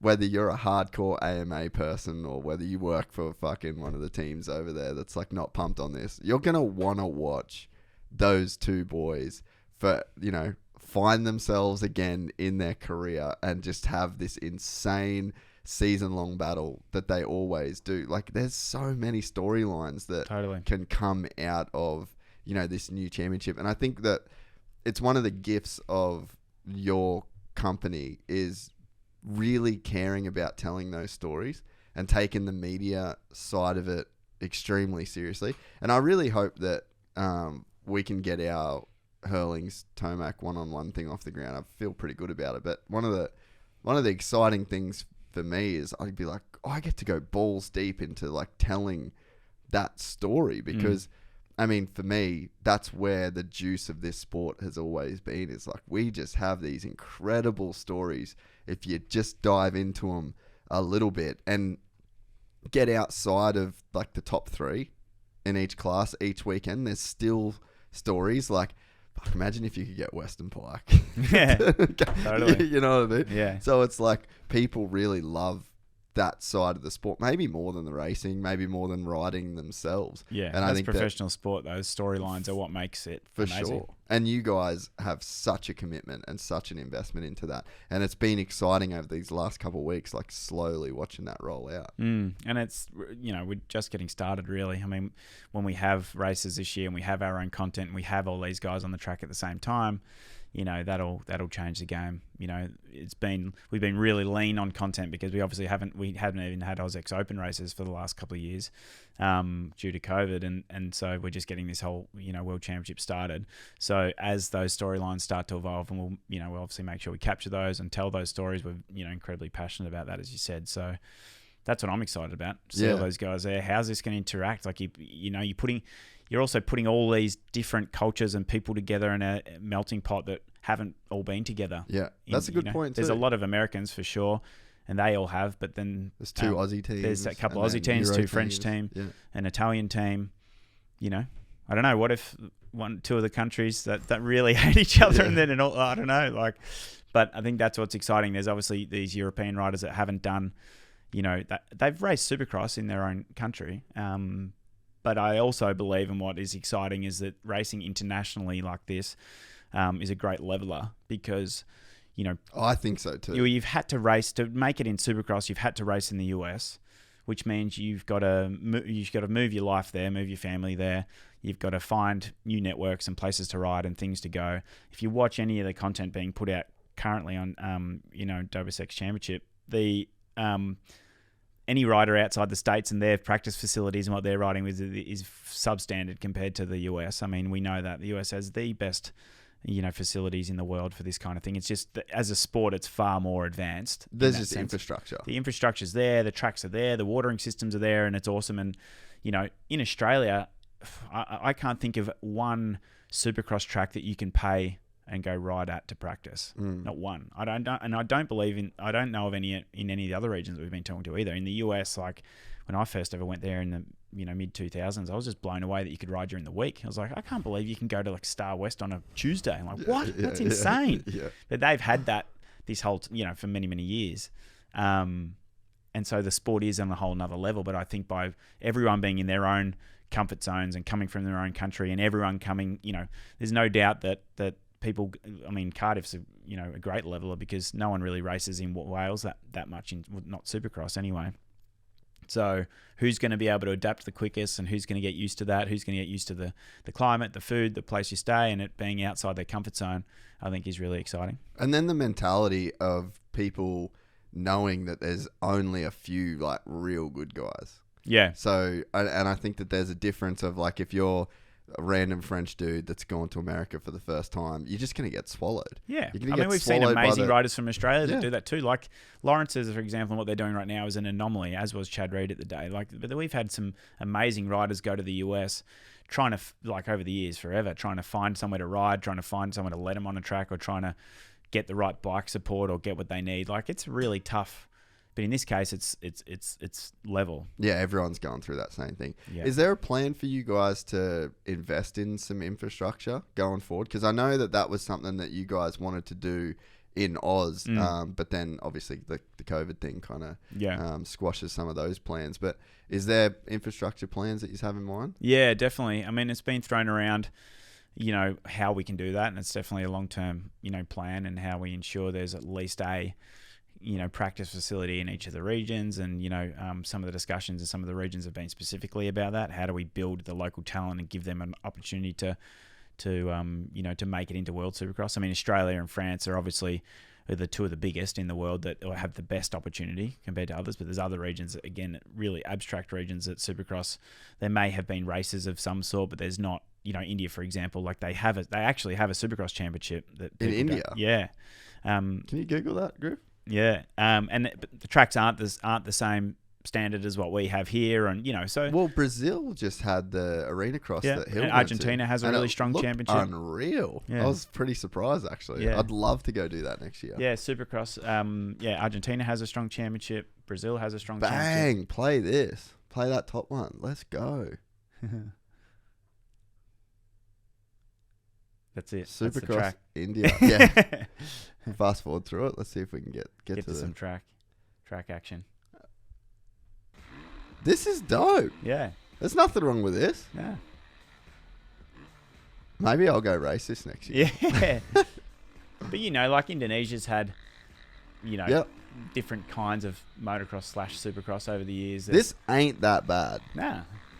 I mean, it's surprising, right? And again, huge region. Like it's got grandstands, huge region. Billions of people. Motorcycle sales, massive growth potential, you know? We're good. Yeah, no, that's awesome. I think, yeah, like if there was some kind of, like you've got a French track that's open, you know, that's controlled by this body, and if you've got, you know, whatever, there's a way to kind of get into it. Yeah. But I think that, you know, you look at the UFC, that was an instrumental part of their success. They spent a lot of money on the TPI.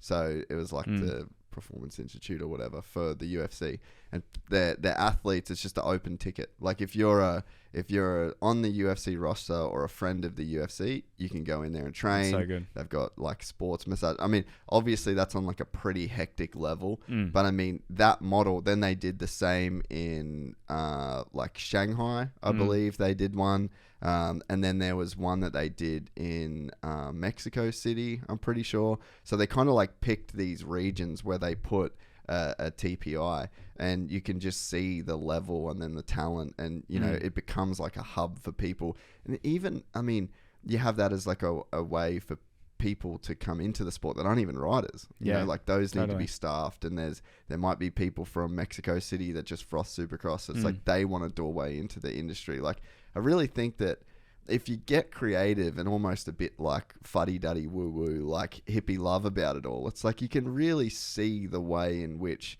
like this can just bring so many people. And it's one of the cool things about you go to a Formula One race and there's mechanics from all over the world, and then you go, you know, you're in the Ducati garage, and then there's like all of the Italians are there, you know, and then you've got the French teams, and you like it is a cool vibe, you know, that you can get out of that. But I definitely think that investing over time in some kind of facility where it's like there's two tracks side by side, there's access, these are the date, you know, that it's something that can elevate, because that's got to be one of the biggest barriers for entry, is just track time. Massively. That's the biggest one by far. I mean, yeah, you just certainly have to look at right here in our backyard. You know, Southeast Queensland has one of the hugest populations for motocross. Yeah. But there isn't one track that if you want to get into Supercross, say you're a 14, 15-year-old kid and you know, that's the way you want to take your career. Like, what do? You got to call up someone that's got a track who could likely be someone you got to race against and say, hey, can I come and ride at your place? That needs to change. It's something over time that we'll definitely be looking to be involved with. Yeah. Griff, can you go back to that, the SX Global Instagram? Just have a look at a few more. Have you got any time you got to be out of here today? Or I'll have to get out pretty soon. Yeah, no, that's all good. Yeah, I was just going to have a little scroll through. Oh, dude, so yeah, we need to talk about Cardiff and Tomac and Kenny. Yeah, click into that first one. I don't know, I can't share all my secrets with you. Yeah, so I like this, and this is another... Turn down, I'm trying to get this one. I gotta know, what's up? Are you bringing... I'm all right. This is another cool, I guess, like, piece of content, because it's like you're not really seeing, and it's not like this isn't like, oh, Feld doesn't do this, but in terms of like, you don't see Jace Owen getting like this level of, you know, like media push from the other series, because there's just other superstars, you know. But it's like, I've known this dude for a long ass time. Like, he's always been a super cool guy. Yeah, he's always been super fast, and it's like he's never really had, you know, like this level of exposure. And it's like, he might be a guy. Do you want to stop that for us? He might be a guy that, again, you add in that whole factor of, I actually have a chance to get on the box here. There's like, plus there's a bit of cash that's there if I do it. So I think that whole concept of like seeing these making stars out of these new people, it's kind of already at play, you know? Yeah, absolutely. And like the French guys, I mean, for example, like, so I'll take, you know, Thomas Ramet, for example, on the GSM Yamaha team. Like, I saw him race at the Paris Supercross last year, and he was legit. Like, he's mixing it up there with Chad and guys there, again, in his backyard, comfort zone. Take him to the US, you know, completely out of his comfort zone, it'd probably be a different story. So that's why I'm excited to see what happens, because it is a leveler, and we'll see, who can adapt the quickest, and you might see guys compete at a higher level than you would expect. Yeah. So I think it's cool. It's just interesting, and like I said, it's different. So Cardiff first round coming up in the first weekend of October. October 8th, yeah. A ticket still available for that one? Yeah. It's How have ticket sales been going for them? Yeah, good, really good. I think we'll have over 30,000 in Cardiff, and we'll have 50,000 over 2 days in Melbourne. Yeah. Which will far exceed the AUSX Open, which was the biggest Supercross we've had in Australia. So it's definitely going on the right track. Particularly, the UK has gone through a lot lately. They've had a cost of living crisis. They've had this Brexit thing, and they've obviously had their Prime Minister dumped, and then now the Queen's just passed away. We got to adapt to all of that, and our messaging has to be conscious of all that too. So it's unique, when you're operating internationally, to think about all their factors and how that country is at the moment. So we're really stoked with it. It's an amazing stadium. What stadium is it in? Can you just pull that up, Griff? It's called Principality Stadium. You'd be able to spell that? I instead of the... No, Principality, all one word. Principality, yep. ALITY Stadium. There it is. Bang. Let's have. Oh, that looks sick. Yeah, it's an awesome stadium. Wow. So who plays there? Home of the Welsh rugby team. Yeah, right. Which is, it's obviously their biggest sport. Yeah. They just had World Speedway there. Yeah. That's where I've seen that stadium. Yep, yeah. Okay. That's it there. It's a beautiful stadium. Are you guys facing the same logistical challenges of Melbourne, or is this one a lot easier to deal with? I don't think anywhere could be as hard as Melbourne, to be honest. With the weight restrictions on the floor and all that is just insanity. Oh, it's insanity. Has it been the same this time? It is, yeah. It's a really... we've obviously done it before, so we proved ourselves. But before 2019, we had, basically 18 months of engineering and planning and proving that we could deliver this without a machine falling through to the floor into the car park below.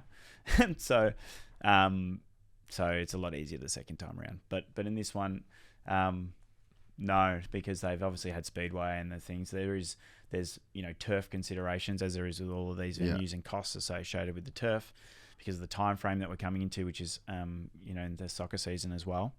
So that's the other thing with operating on an international level is that in the UK, for example, the Premier League just started. It's enormous there. It's crazy. So big, it drowns out everything. Yeah. So to go to certain regions in certain countries, depending on what the soccer season's doing, or NFL in the US or baseball or whatever, there's all these different considerations depending on where you go. So it makes finalising a schedule challenging because there is so many considerations. Here, Marvel Stadium, they play a lot of AFL. They have tons of concerts. Yeah, massive concerts. And we, we've also seen that post-COVID, globally, there's a backlog of concerts because there was 2 years of, this is a challenge we didn't foresee really, there's been 2 years of no concerts. So major promoters, Live Nation and, Frontier and all these other, big international promoters have been, as soon as the world opened up, concert, and just backing them up. Yeah. Like Harry Styles is playing at Principality Stadium, if you're Supercross and World Supercross, regardless of being World Supercross, you ain't gonna get priority over Ed Sheeran or Harry Styles, particularly not in the UK. Yeah. So but that's just the way it is at the moment, and as over the next year or so, as that kind of levels out, I think, and things normalise, the stadium availability will be less of a challenge than it has been. Yeah, and so do you see yourselves going into the US to race in stadiums in the US? At some point. Again, we're not wanting to ignore the US fans. We want to bring them on the journey and offer a different product than what's there currently. So it's definitely a plan, and to come in and be offering a different product that's why we want to go there. There's a huge amount of fans. Supercross it's the birthplace of Supercross. It's where the Americans built this into this incredible sport that it is today. We 100% want to celebrate that and be there with them to bring them on the journey with us too. So it's definitely a priority in the not too distant future. So what's the point of difference? Like, so for people that have been to an AMA, so like people who've been to Anaheim one, what's different if, like, say they go to Cardiff? What makes the product different? Well, I think the entertainment package is different, and what we do is different in terms of the way we roll out the show elements and how it's combined. I mean, in the UK, for example, we've got in both regions we've got major music artists. We've got AJ Tracey in the UK, who's their biggest rapper. He's massive there, performing in the middle. We've got freestyle motocross integrated in, and the pyro and lighting and music is throughout is quite different. And the focus put on those entertainment and production elements is different. Obviously, the racing and the riders and the teams and that component is different, and we think that adds a different element and a change, because also they're not qualifying to race in the main at the end of the night. So those riders are featured throughout the entire program. So the formats are completely different.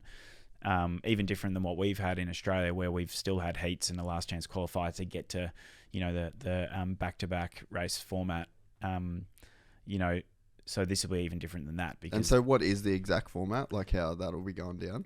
So there's still a heat at the start of the night. And then from the top 5 from each heat in each class, so in the WSX class goes to a super pole, which we've had in Australia for a number of years, where they do one hot lap to be the gate pick.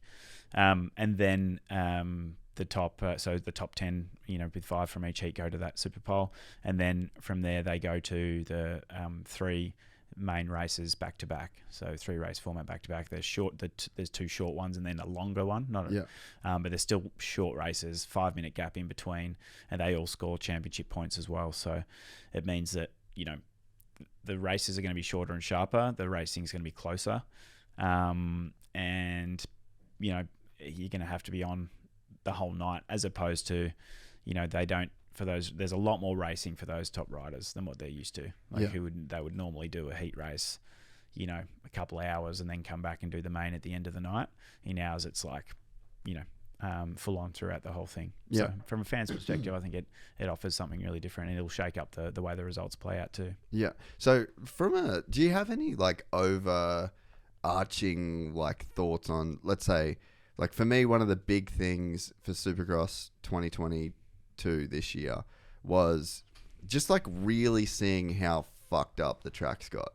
And it seems to be like a real problem that a lot of guys, like Anderson especially, was talking about. Like they were fucked, like all of them, and it was gnarly. I mean, like Anaheim 3, when it was him and Tomac. I mean, maybe we even spoke about this last time, but there was just like that had that one whoop section where it was pretty much just like you're just fucking going for it, and it's like if you want to win tonight, you just have to not care that you could absolutely fucking cartwheel through these things. Yeah. And it's like of 20 of the best guys in the world, 2 dudes put their hand up, and then one of the dudes bowed out halfway through the main, the other guy won. And it's like there's a certain level of like that's pretty fucking badass. Like that's Jason Anderson was the best dude on that night. But then the flip side of that coin is this is really dangerous. And like those guys can get really hurt. And I was actually talking to Casey about it. And if there's anyone that I listen to when it comes to two-wheeled motorsports, it's Casey Stoner. Understandably. And he has made a suggestion of going to like a controlled rear tire that is, you'd have some kind of, more like a dirt track tire, because like those knobs that are on the, like it's the width and the height of the knobs. That's what's ruining the tracks, right? The power in the bikes. And you're adding crazy powerful bikes with these gnarly tires and a really finite amount of dirt that, you're going to get through really quickly. Is it, there's so many ways that you guys are trying to change the sport and are going to change the sport. But do you think that there's something that we should like really be looking into when it comes to tracks, and maybe that would be pretty against the grain if you guys decided to do something like that, or even try it? I mean, I don't know why it's not something where manufacturers or like Feld can't get together and just say like, hey, we're changing the tires, or like they do some testing with a company and they go, all right, this actually doesn't fuck the track as as much as these other tires do, and then go, all right, it's not maybe a controlled tire. Each brand will be able to make their own, but you've got the knobs can only be X amount high and spaced apart this far on the rear tire, and then it's like that adds another, I guess it's like another element of a storyline in a sense, but I really think that would go quite a long way, especially in the whoops, to just really stop that, because it seems like we can't get away with it, and every year it gets worse and worse. So it's like, I mean, are you guys even thinking in that vein, or it's probably just too early at this point? It's like, let's get a couple rounds going. No, we definitely do. I mean, I hadn't thought about it in terms of modifying the tyres, to be honest. I think that's a really unique way to look at it. I think, it's hard because you obviously to destroy the track less, then you're taking traction away, which, But those dirt track tyres have crazy traction. Do they? Yeah. I mean... Yeah, like insane traction. Really? Yeah. Okay. Well, I mean, I don't know that anyone's ever tested it. And if they did, I mean, it'd be interesting to know what the result is. It would be really cool to actually run a test on it. And I think that, I'm not saying a dirt track tyre is like, you just get everyone to go and buy them. Like, I feel like there should probably be a Supercross specific tyre with general dimensions that you just can't go without, If we do this, are we going on the record and are you looking for some sort of finder's fee? No. It's a pretty good idea. Well, it's Casey's idea. Okay. We talked about it for like 20 minutes, so maybe there's something that... I mean, it's interesting. But yeah, we definitely think about it. I think first and foremost, we are wanting to build... We're leaning on Jason Baker a lot from Dream Tracks too. That's dope that he's doing the tracks. Yeah, and he sees that too and agrees with that point.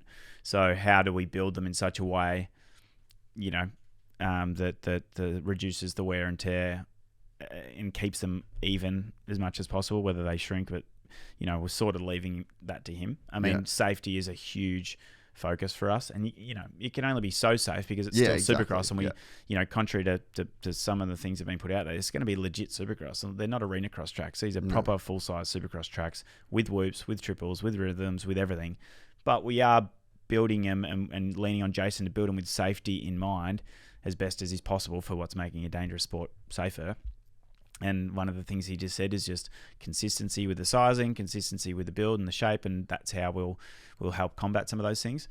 But I mean, everything from like what you've discussed there, or synthetic whoops, or I don't know. We would think anything that makes it safer, but really, again, it all comes down to entertainment is number one, and safety also helps entertainment because you keep the depth of the field throughout the racing. 100%. And it means that like the whole season is stacked full, you know, and you want to have less drop off. Like one of our main things is how do we make sure that we have less drop off in injured riders? Like that's it's super important. You're going to lose some riders because it's a very dangerous sport and you can't steer away from that too much. But how do we reduce it as much as humanly possible so that we maintain the depth of the field throughout the entire season? And that's something that we'll be constantly trying to look at. And I think some people and like to make tracks super tech because, you know, there's an ego thing, and I get that it is to see those guys tackle a track like that is amazing. And as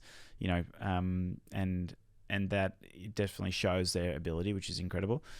But if you put entertainment and fans first, you know, it's not necessarily it being super tech that to the naked eye you don't know how difficult it is, but it is, you know, it's separating the field so much. I don't think is necessarily a good thing. Well, and I actually think it almost goes a little bit deeper in a sense too, because from at a first glance you would think that riders crashing out of the series is what kills that depth, but I actually think it even goes a step further than that, because there's a point in the season where everyone's doing the math and they know two dudes can win.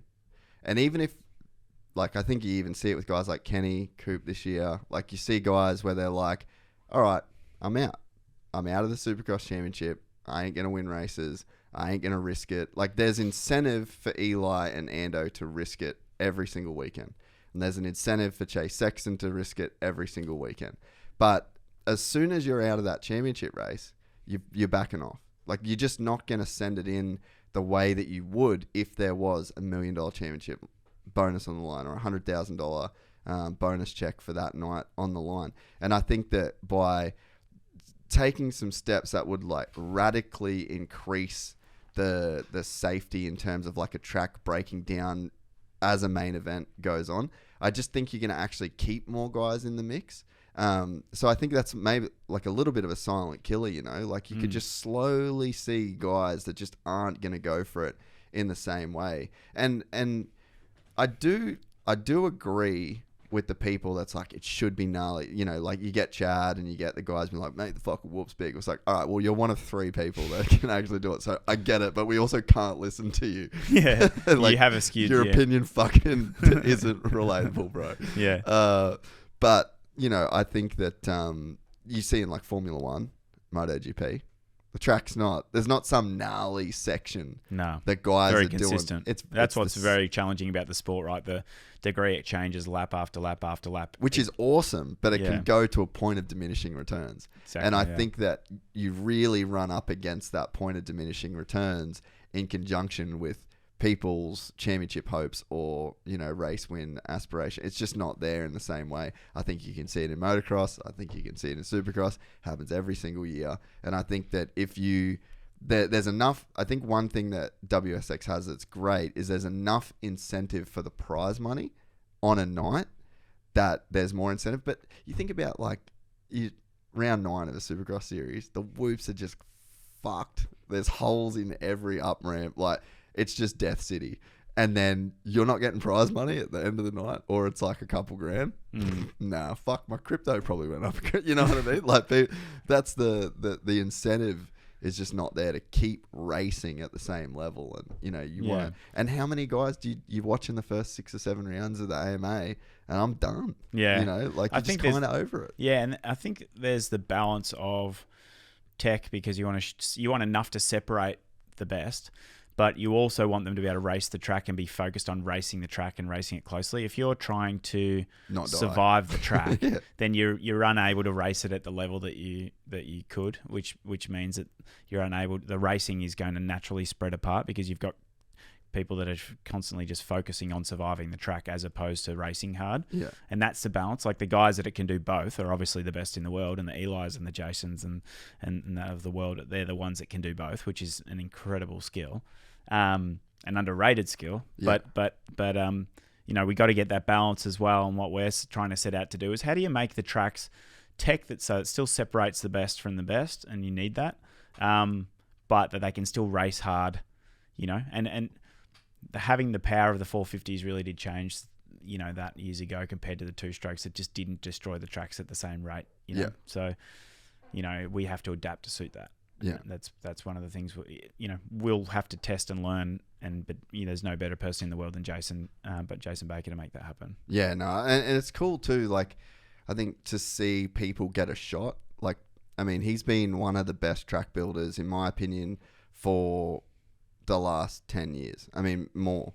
And you know, every single year we would go to Florida for the off season to film all the guys over there doing their boot camps. And who was the guy that was building the tracks, you know, and it's like, and it's not to take away from the it's Dirtworks that do it over there now. It's not to take away from them, but I think that, you know, there's so many people in this industry. And again, I think this is this larger point of why this is good is it's like, it's not like Dirtworks sucks. Nah, not at all. But it's not like Jason Baker should never have the chance to build a Supercross track that the best in the world race against.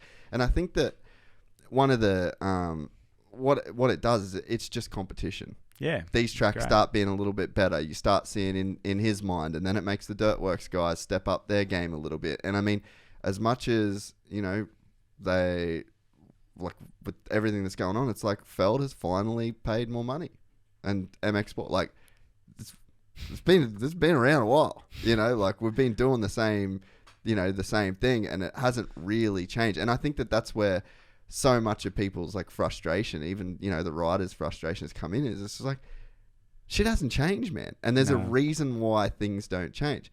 It's called monopoly. You know, when you don't have to change, like, I think about this just for my own personal life all the time, is that the goal of a system, like if you look into like computer sciences and in that like that world, like the definitions of systems, it's like a system's goal isn't to constantly evolve, and that's something that you have to like write in, But at like a foundational level, a system just wants to stay a system. And I think that you can see this in political life. I think you can see it in your own habits as a person. I think the way that you think, like, it's not this built-in thing that you just keep getting better and better and better. What is the drive that makes you want to do better as a person? What's the drive that makes a business want to do better? It's competition. Like, that's why we live in a capitalist society. And we've got into this weird space in a bunch of places in just the world in general, where it's like these companies or these organizations, they have like this crazy monopoly, and then they get to a point where there's no other competition, and then therefore there's no incentive to change, and there's no incentive to innovate. And like, we've seen that, and it's not, I think I've come across as like, I always want to knock what people are doing, or I'm trying to like knock felt. It's not the case, but it's just like a simple acknowledgement of like, yeah, cool, now there's a chance that shit can change, because there's just someone over here that's going to force that person over there. And, you know, it's the same in like every market. And then it's almost like through this whole situation, we've just forgotten what like literally our entire Western economy is built on. And I think that there's just so many little examples, like Jason Baker, fucking oath, he should be building Supercross tracks. He's going to do some really great shit that these guys over here might not have thought of or might not done. And Jason Baker's going to piggyback off everything that those guys have done, you know. So it's like, this is a good thing. This is the kind of, you know, if you look at an ecosystem or an environment, like, this is what you need. Like, things get better when they respond to change. Yeah, totally. And competition is a great thing, right? Like, to your point, it pushes everyone to be better, you know. And I think if we achieve nothing at all but improve racing around the world, then that's a huge achievement, and we'll be happy with that. You know, if the sport evolves and grows off the back of what we're trying to do, then awesome. You know, and if we give it absolutely everything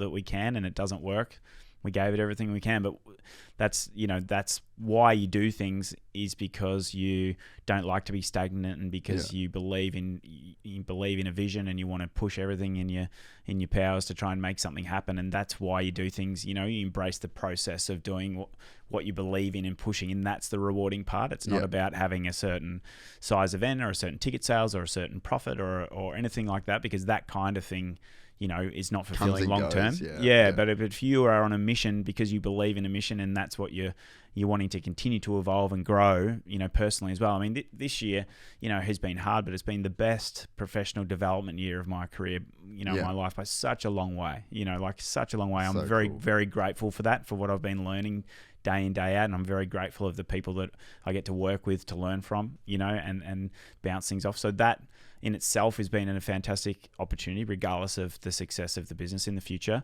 And I think the sport is the same way. And you're right, some people don't like a change in the system. It's like, you know, my wife does it all the time, where she'll move my phone charger and take it and put it somewhere else. Why did you move it? I like it there. I like it to know that it's there every night. So when I go to bed, and she's just like, what's the big deal? What's the big deal, bro? But I'm like, it's important to me. And so I understand that people don't like that, and it makes people uncomfortable, particularly if, you know, they've worked themselves into a great position within the current system. I get that 100%.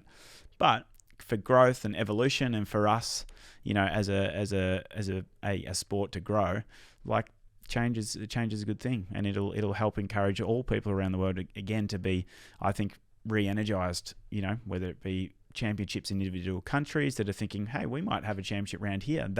Then their riders get you know, enthused to be able to work hard and go, what if Supercross comes more here? Local events off the ground, because people are like, hey, we'll build up our series, like, it's viable.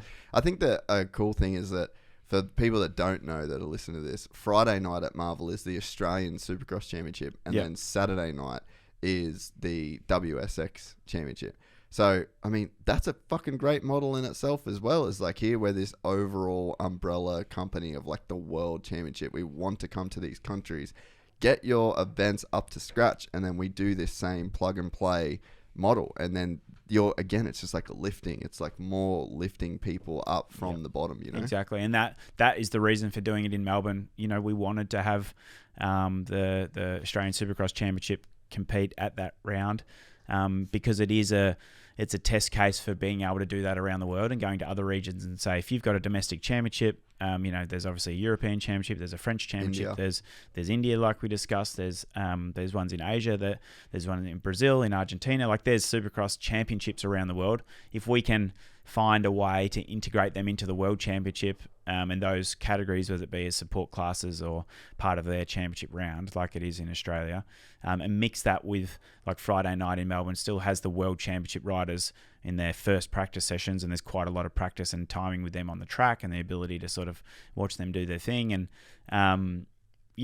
I think that's a way that we can help bolster the sport in these other regions. And again, it just energizes the rest of those championships and all these domestic rounds to go in like, we want to step up our game. We want to be ready for when WSX comes into town. Exactly. Yeah. And then those teams hopefully get energized and the manufacturers get behind them more. And, that is the rising tide floats all boats mentality, because it's just like, if we lift the level, like I can see, and I have seen it firsthand here, how the Australian Championship and the riders within that particularly, like, well, we're going to be racing in Marvel in front of the World Championship teams and in front of the World Championship riders. Yeah. Like, I'm going to bring my A game. Yeah. I'm not, you know what I mean? Like, and it will help them provide opportunities. So we've got to do that around the world, and that's part of our mission, right? If we're going to lift the sport around the world, then we have to work with them, bring them in and provide them, the support and the motivation to do that. I think one of the things as well is that all of this is really ambitious. And I think that the average person, in my experience, just probably isn't this ambitious. And I mean, Bill Gates has this awesome quote: people overestimate what they can achieve in 1 year and underestimate what they can achieve in 5. And I mean, I just think it is so true. And I've seen it in my own life, especially with this podcast, like you think what you're going to do in a year and you're like, I'll do this, I'll do that. And then like fucking 12 months down the track, you got 2,000 subscribers on YouTube and it's like, oh, fair enough. Yeah. But then you look at 5 years and it's bigger than you could have ever imagined that it could be. I think people just need to have that mindset when it comes to this as well. It's like 5 years from now, none of us know where this series could be. Yeah, you can't even look into a crystal. It'll still be going, but you could not imagine. I mean, even to have Eli Tomac and Ken Roczen at the first round of this thing in Cardiff, that's crazy. Like, it's literally crazy. So imagine where we're at 5 years down the road, and it's like it's even now in my life with like planning and the different things that we're gonna do. I feel way more relaxed about it because I feel like I've got that 5 year, like I've done the 5 year thing. Yeah. Like, oh, that is true. So now, I don't know, to me, like all these ideas, it doesn't seem crazy to me that in 5 years, Brazil has an epic championship and WSX has been at their biggest stadium 3 years of those 5. Yeah, maybe it's 2 years until that tide starts to come in for them. But it's like, what's 2 years in like it goes by that. And that's why it's super important. This is a broad business statement, but it's super important to keep your eyes on what your goal is and your vision is, rather than looking, right at your feet at right now, because there's always going to be talk, and if you're trying to do something that changes anything, there's going to be naysayers, and there's going to be people that think you're stupid, and social media allows people to have that voice and say this is dumb, it's never going to work, and etc. etc. But if you genuinely believe in that yourself that it can, and you genuinely are passionate about that, then you're looking far further ahead. So naysayers and things right now don't affect me at all, because I know that the vision isn't for this year. Yeah. Of course, this year we're excited to have a couple of amazing events. We're going to start to prove ourselves, and that's exciting. But the vision is what this can become and what it can do for the sport around the world, and to be able to look back in time and say, we made a positive impact, and look at all the fans and look at the families and the kids loving what we do. Like that makes me emotional thinking about that, because that's what's really important. And look at these riders getting these awesome opportunities from all around the world, and what the sport is today. These guys are megastars and they're celebrated. That's what I dream of, and that's the dream of our team. I think we're all feeling that same way. Whereas people, when you're in a surface level, stand back, they look at yourself and go, how did he get, how did he do that? Oh, yeah, I might start a podcast and then I should be at that level. No, man. I mean, talk to Sammy Moore. Lots of times we always laugh about the overnight success thing. It's like 10-year overnight success, grinding and setback after setback after setback and naysayer after naysayer, and people, it takes time, and you got to believe in your vision and just keep going and going and going, and just be the most resilient person out there. And I honestly believe it'll happen. But it goes for anything that you do. It just doesn't happen quickly. If you're looking for a quick win or a quick turnaround or expecting, it's not right. It's not going to work. And you have to, that's why you have to get into something that you're passionate about and love. Because it can keep you going. Because it's going to be a grind and grind and grind, and you're going to get up and have people have said, this is going to fail, this is stupid.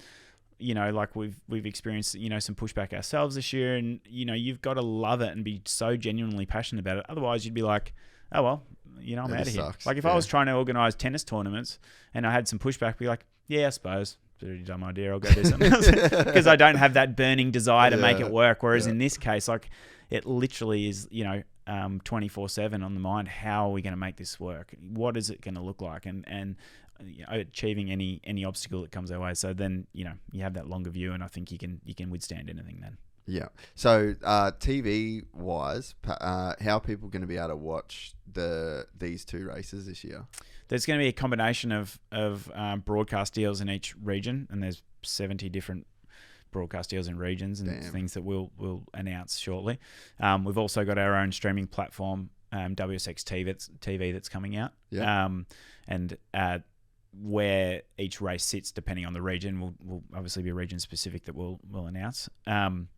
So we've got a huge focus on that. The broadcast, we brought on Nathan Prendergast that headed up broadcast for Supercars for a number of years. He won Logie Awards for that broadcast for Supercars. Like, he's incredible at what he does. We're really investing heavily in some innovations to make the broadcast, the best that's been seen for Supercross. Like, honestly, that's what the goal is.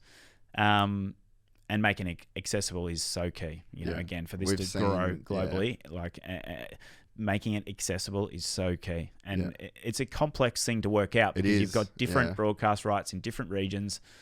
So, and we've witnessed firsthand what the backlash can be like with fans if they can't get the access that they want. But it's challenging. So we've got a huge focus on that to make sure that we can get, eyeballs from all around the world. And we've got some amazing broadcast deals, amazing one to come out of the US, which I think is going to be fantastic for the sport. We've got an amazing crew in Jeff Emig and Ralph Shaheen. Yeah, super cool. Heading that up. I mean, those guys are legends of what we do. So Ralph Shaheen is a really nice guy too. Yeah, like you just sort of really kind of want him like amongst the project in general because he's like such a nice dude. He's so professional. Just brings a certain level to it, eh? Oh, such a level to it, and again, just genuine passion for it. And so I find the same thing with Jeff. He just such a genuine passion to want to see it, succeed.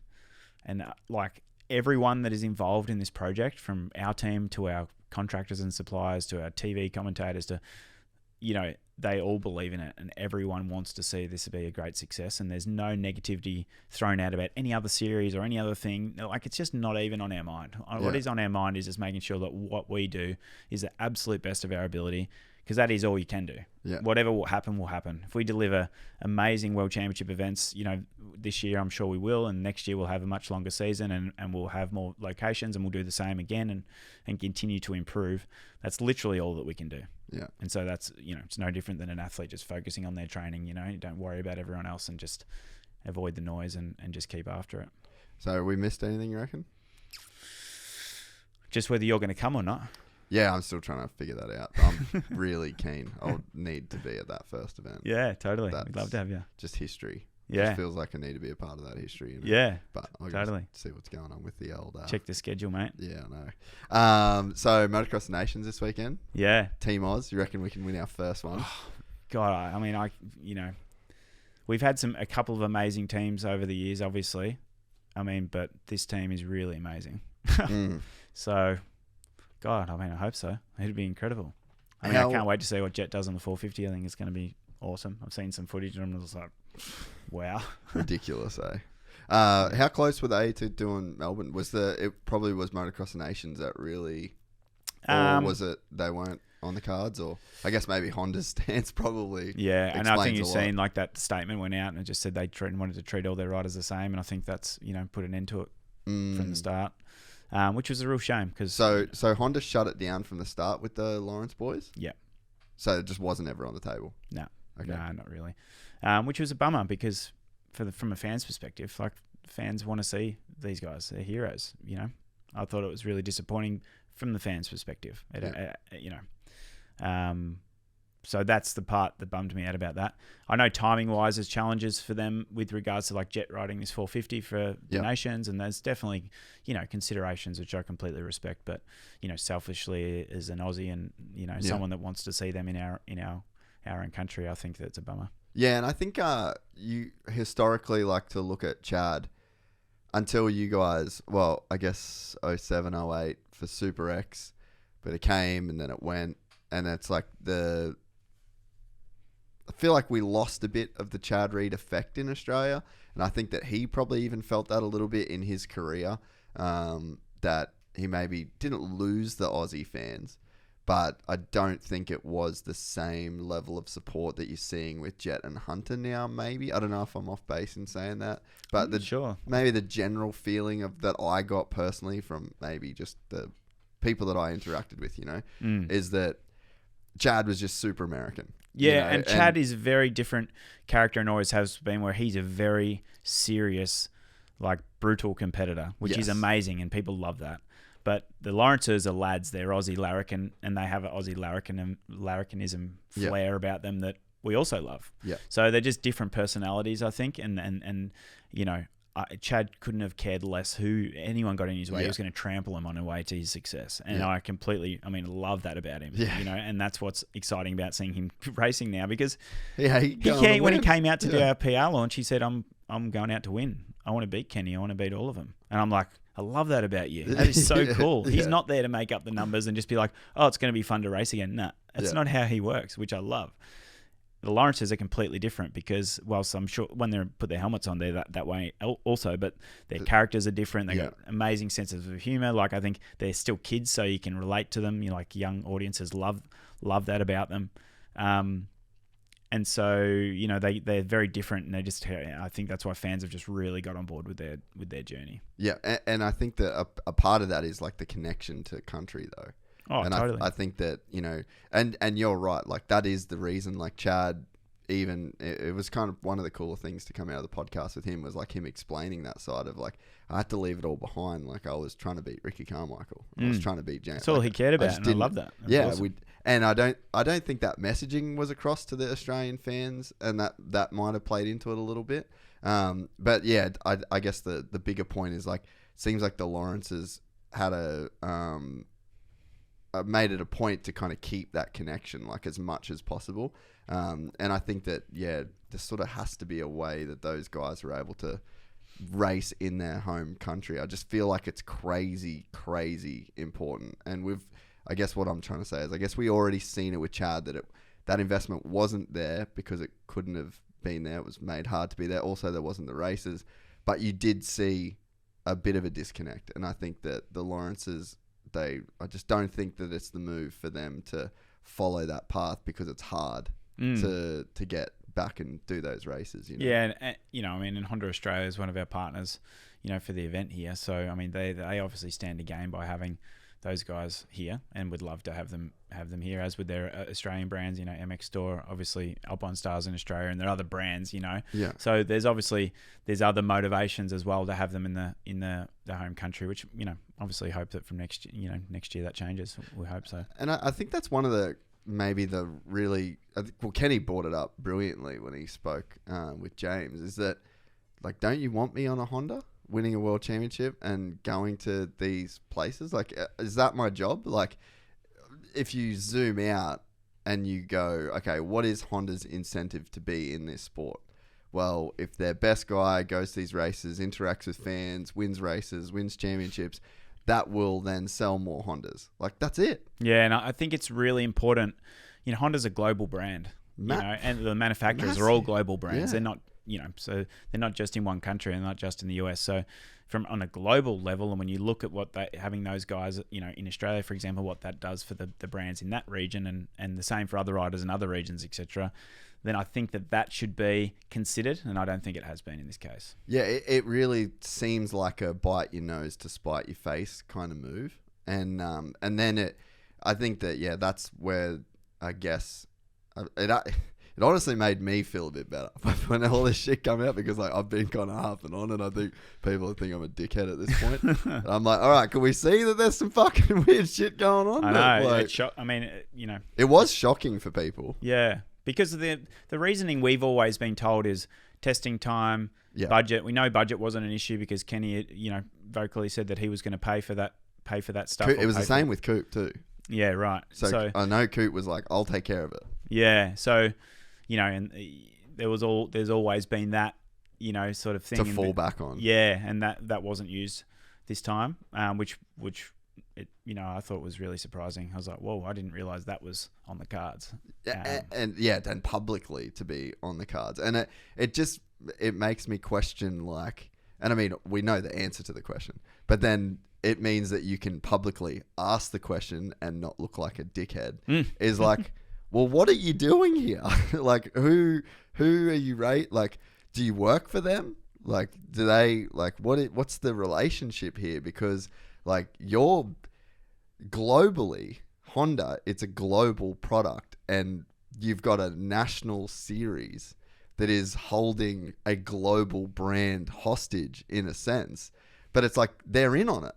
So that's where I'm like, all right, well, now that all this has come out, maybe I don't look so crazy, but it's like, now also, is that the question we can ask? Like, are you in on it? Like, do you work for them? Like, I thought you were a global brand, and you got this guy that wants to go and win on your bike and these other places that you sell them. So yeah, I think that's where we can continue to push that message about, you know, what we're doing, we see is a benefit for the whole sport. Yeah. You know, in all regions, including, you know, the US or anywhere else. Like, our vision and our goal is not to take from anything. I just keep reiterating that fact because I think we didn't do a good enough job of making that clear at the start, perhaps. Yeah. And that's why the us versus them kind of thing has seemed to have come out, which, you know, I never wanted that. You know, when we spoke to those guys, you know, all of the manufacturers and brands, which we did earlier in the piece, like I thought, you know, except for one or two meetings, it didn't sort of go well. I thought at the time that the message was pretty clear. Hey, we don't want to take away from you. We don't, and we're also not asking anything from you. All we're asking is that you know, allow riders to compete. Yeah. You know, so we got to try and fix that, you know, and I think I hope that we can do that because it's important. I think, like I said, it's the fans that lose, no one else, and the riders, because they've missed out on earning potential. So and I think that like over time it levels out, and I think that even, you know, to look into like the Live Golf crystal ball, I think the Cameron Smith, like, that was just huge. I think that, you know, you got the guy, like, he won the Open this year and was like, I'm done, fucking let's go. 100 mil was the reported, you know, show up and play fee. Okay, so it's unbelievable. It's great, but fuck, how could you not, you know? Oh, no, it's not like you guys are throwing that level of cash at these guys, but I mean, I know deals that some guys are on, and like, it's not, you can't make it there, you know? Yeah. And here it's like you've got an opportunity to do it. You've got a lot more freedom. You can ride whatever bike you want, like all that, you know, all that sort of stuff.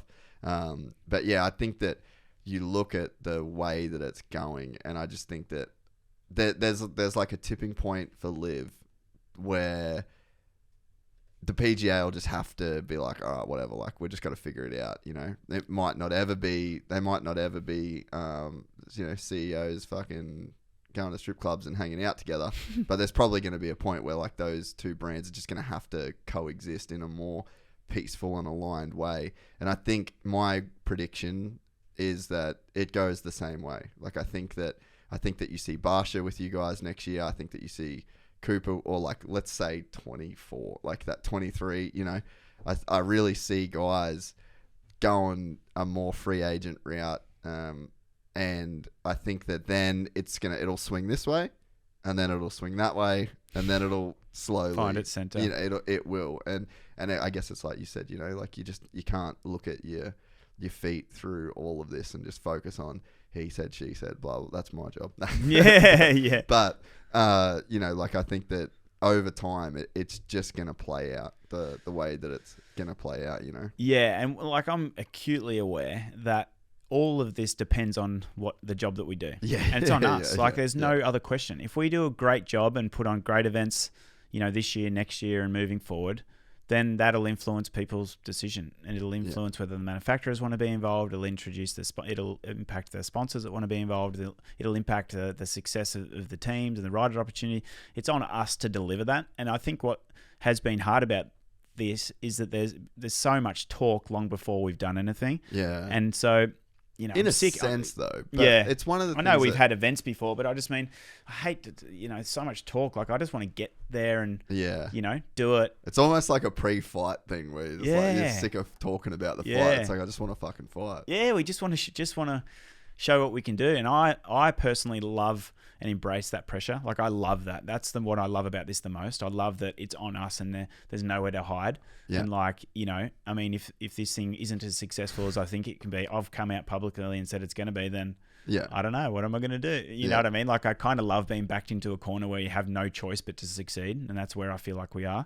So that part of it excites me. And I think that we completely know that the onus is on us. Yeah. And then what'll happen will happen. If we right now we haven't done anything, we haven't shown anything or demonstrated anything really for people to have an opinion either way. Yeah. But as we do, then I think we plan that the momentum will continue to build, and that's what we're trying to do. I think it's important too that I know that there's a team of you guys, but like, you're fairly public and you're like willing to come on here, willing to talk about everything in detail and like really give people an insight into, what you guys have going on. I think it's one of the best things about Stark is that Anton is publicly willing to talk and he's engaged and, because there's that's accountability. And I think that in anyone's life, the more accountability that you can hump onto your shoulders and the more accountability that you can carry, that's kind of speaks to like the level that you're going to reach in something, I think. And I think that, you look at, like I've said it before, there's no Mr. Yamaha and there's no Mr. Honda and you get lost in a little bit of the corporate structure. You don't like, who's the email go to, like who do I complain to that gets this, I'm angry at this thing, where it's like, you put yourself in the position where it's like, hey, this is Adam Bailey. He's got fucking Instagram. You think he's a dickhead? Send him a message. I get some interesting ones. Yeah, that's hard. And it's like, it's the same for me, man. Like, it's just a constant barrage of people telling me I'm a fucking idiot or I'm awesome at what I do. And like, but there better be a way worse a problem than if no one cared. And I think what has been amazing about this and what has been great, again, character building for our team and a motivator, is that if we weren't doing something that people thought could really work, no one would say anything. And if no one said anything, then it'd be like, maybe we're not onto anything at all here. Yeah. You know what I mean? If no one cared because they just laughed at us and thought you guys are a joke, this isn't going to work, then you'd start to be more worried. I'd way rather be facing these challenges and facing these uphills and facing things pushback, because it proves to me that there's a great opportunity in front of us. Yeah, no, I completely agree. And I just think that there's something that's so important about the accountability.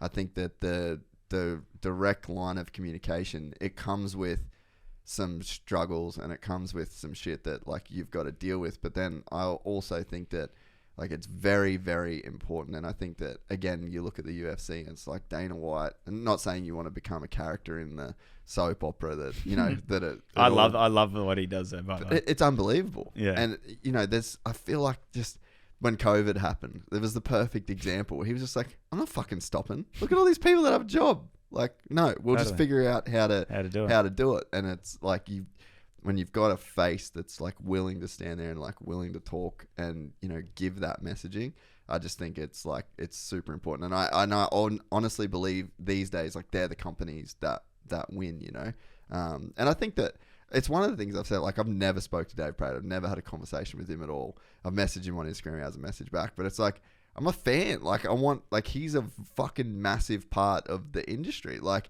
in my mind, like, I'm interested to hear what he says. Like, I want to hear the, like, transparency. Like, give me the fucking juice. Like, I'm a big boy. I can handle it. Like, tell me what's going on. I want to know. Yeah. And I think today that's what people want these days, warts and all. Like, be brought on the journey. And we, we want to build, a tribe of people around the world that are into what we're doing, and I think the only way to do that is to bring them on the journey. Like, this isn't just some walk in the park. There's going to be struggles. There's going to be things that are challenges. We're going to make mistakes. We've already made a ton up until this point. We'll make a ton more. Do you know what I mean? Like that's, and there's no use hiding from that, because that's a ridiculous concept in today's, world of connectivity and social media, etc. Like, you're better off to just face the things front on. I loved like the UFC example again when they had to cancel the press conference the other week, and Dana White's just like, I'm bummed too. You know what I mean? Like, which is true. I mean, we had to do the same when, issues we've had in the past, and it's kind of like, I'm with you guys. Like, this sucks. You know what I mean? Like,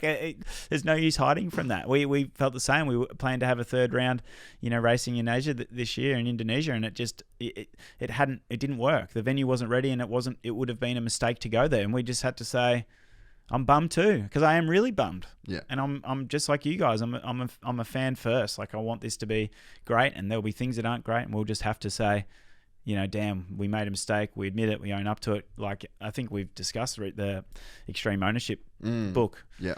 Like, just practice that across the board. Like, we could have done better. I could have done better. I'm going to try and improve next time, and just be honest about that. And I think hopefully people enjoy that and come on the journey with us. Because that's a part of the story, right? Totally. When you're starting anything new, it's completely a part of the journey. And I think that people enjoy what's real, as opposed to the glossy highlights, and assuming that everything's just roses, because it just isn't. That's not life, and that's not business. Like, you got to overcome those things and kind of just continue to, like I said before, just keep looking into the future and keep pushing forward and believe in your vision. And if you do that, you just got to keep grinding away. Yeah, and Dana White, that was the perfect example of that press conference. He's just like got someone in his ear, and he's got the crowd booing. He's standing on stage with all those people like live everywhere, and then he's like, it's not going to fucking happen. He's just like, he's over it. But it's like, I mean, even in the mistakes that I've made, like, I've made heaps of mistakes on here. I mean, one of the things, actually, I haven't spoken about it at all yet, but I posted the clip about the Danger Boy claim thing. And it's like, I waited a week to post that, because I was like, I'll let a few more things come out. Like, because I knew a lot of the story that, like, wasn't being told as well. And so I had an opinion that went contrary to every fucking person on the internet. Like, literally. And I knew, and like we said to the boys, like, we're sitting in here, and I'm just like, I'm going to get reamed for this. Go to that video and just see how many comments there are. There's, honestly, I've read them all. There's like 6 positives. So whatever this number is, take fucking 6 off it. And that's how many negative comments. Not to mention my fucking, my DMs that I got from it. And like, people that were literally just getting smashed. Go to the, yeah. So go there. Unpopular opinion. Go down. How many comments is there? 897 comments. So 891. There's people just ripping on me. And it was gnarly, dude. Like, there was people that were like, man, I've lost all respect for this channel. Like, you're obviously fucking bored. And I knew that was going to happen, right?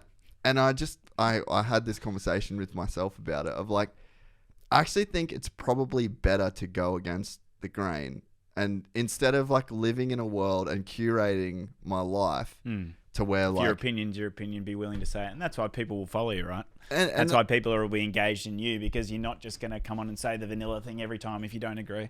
Yeah, and it's great. Like, and I kind of hoped that message would almost get across a tiny bit by doing this, but I think people I don't think people looked into it far enough. But it's like, and I probably didn't articulate my point enough, but it's like, I was just sitting here on the other side of the world going, a Yamaha sponsored rider claims another Yamaha sponsored rider's bike, and his Yamaha dealership goes, nah, I'm out.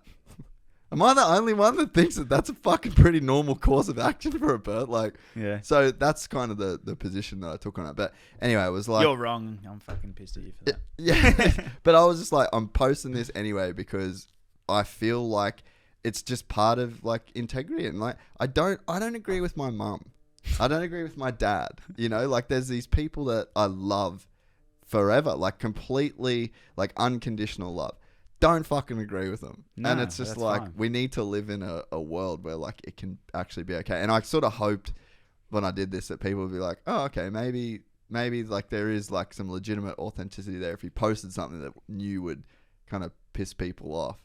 But I really think that it's actually worth just confronting things straight on, exactly how you see them, exactly, you know, like you guys with the Indonesia thing. It's like, fuck, it just can't happen. Like, what's the point of giving someone an excuse or pulling the truth from something like that? And in this case, it's like, what's the point of me just going like, people won't like that, I won't say it. Do it. It's like, just be fucking real, man. And I feel like most people like that. Most people really appreciate that, you know, and I've never understood people that don't want to do that, like just try and fabricate smooth sailing. And it's like, and you could have made up excuses about Indonesia, and you could have put out a press release that, you know, pass and fucking blame or whatever. But it's like, it's not ready, we can't do it, I'm super bummed about it. Totally. And it's like, and it's all part of the story. You can use that next year when you do get there. And so it's like, I agree. I think I've been reading a book about by the owner of Netflix, or the founder of Netflix, about their culture of like being brutal honesty. And you know, one of the things is just confronting and disagreeing and just making it okay to be completely honest and say, nah, man, you're wrong, I believe this, and blah, blah, blah, and having like passionate debate. One of their keys to success is passionate debate within the workplace daily. If someone, you underperformed, hey, you underperformed on this, I think you should have done this better, or I disagree with you, or this idea or that idea is wrong, or whatever.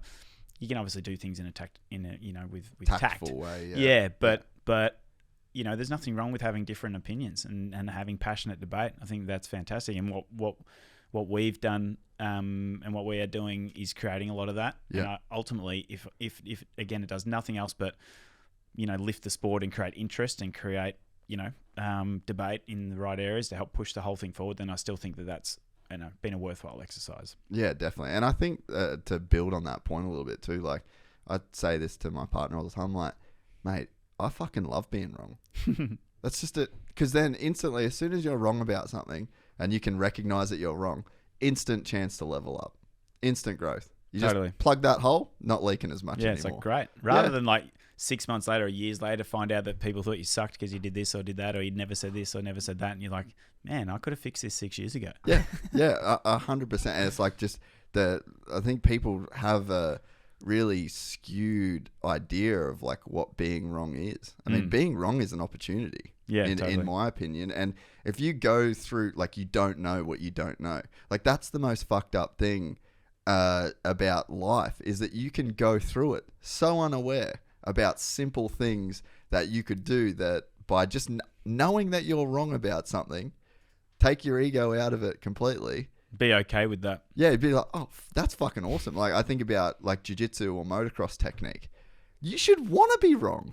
Even the best rider in the world should want to be wrong about something. You know, like Cooper Webb wasn't riding on his toes as much as like maybe a guy like Sexton. It's like, maybe if you looked at it a little bit wrong, cool. Like, that's fucking rad. You know how hard it is to be one of the best dudes in the world and then find an area that they could possibly improve on. So it's like, you know, embrace people that are willing to embrace that fact and like embrace the mindset of like, yeah, no, I was wrong about that. Like, we can move on from here. Yeah, it's the mindset of constant improvement, you know, and that's what keeps you going, and that's what keeps you pushing hard. And that's why, you know, I think when you have that mindset, then you don't dwell on the negative things or things that went wrong. You're like, yep, you're right, that was wrong, and now we're going to change and going to adapt and move over here. And that's where we're at on a lot of things. Like I said, I'm very openly, you know, will say that we've made mistakes and haven't communicated things fantastic when we got this project started. But admit that. Move on. $50 million will do that to anyone, mate. Yeah. We just need $2 billion or something like that, and it'll put all the problems away. Yeah. But you know, there's nothing wrong with that. You know, I think it's just you just got to keep it in your character to keep moving forward and be improving, learning every day, whatever it is what you do. And I think that, you know, then the roadblocks and the things in the short term don't affect you so much. Yeah. So aiming for a Supercross companion at Marvel, I reckon we could pull that off. Yeah, awesome. That could be pretty cool. But yeah, we'll definitely 100% be at Marvel, hoping to be at Cardiff as well. But yeah, we'll be doing our best to, I guess, give I think content-wise for us, it'd probably be cool just to like give people a real perspective of what going to one of these events is, you know, going to be like in the stadiums. And then hopefully we can keep doing our bit to spread the messaging and bring some eyeballs to the series. And I'm just super excited for it. It's fucking sick that we get to see. Appreciate it. Just sucks it's not longer, bro. Yeah, I know. Next year we'll have some more news hopefully around then. But I mean, that's the thing too. We're sort of building to get ready for this year, but in my days are mostly committed for next year. Yeah. So there's plenty happening. It's exciting, but a lot of work to do, a lot of challenges, a lot of things to overcome. You know, just got to keep trucking forward. Yeah, no, I mean, this year to have just the 2 events, but be this excited for 2 events, like I can't wait until we're stacking a big bunch of these, you know, at the end of next year, and we've just got like a whole new series to be, you know, like super invested in as fans. Yeah, appreciate it, mate. Legend. Come along. We want you there. Bring the Gypsy gang. Yeah, I'm keen. Righto, mate. Enjoy. Get back to working. Yeah, killing it. Back in the grind. And I appreciate you always coming on too. You've always got a seat here. And appreciate it, mate. Yeah. No, you guys are great, and you know, you speak your truth, and I love that about you. So keep doing it. Right or wrong. Yeah, exactly. Cheers, mate. Cheers, mate. If you enjoyed this content, please like and subscribe. And to listen to the full 3-hour podcast, search Gypsy Tales in your favorite podcast platform or click the link in the description below. Gypsy Gang.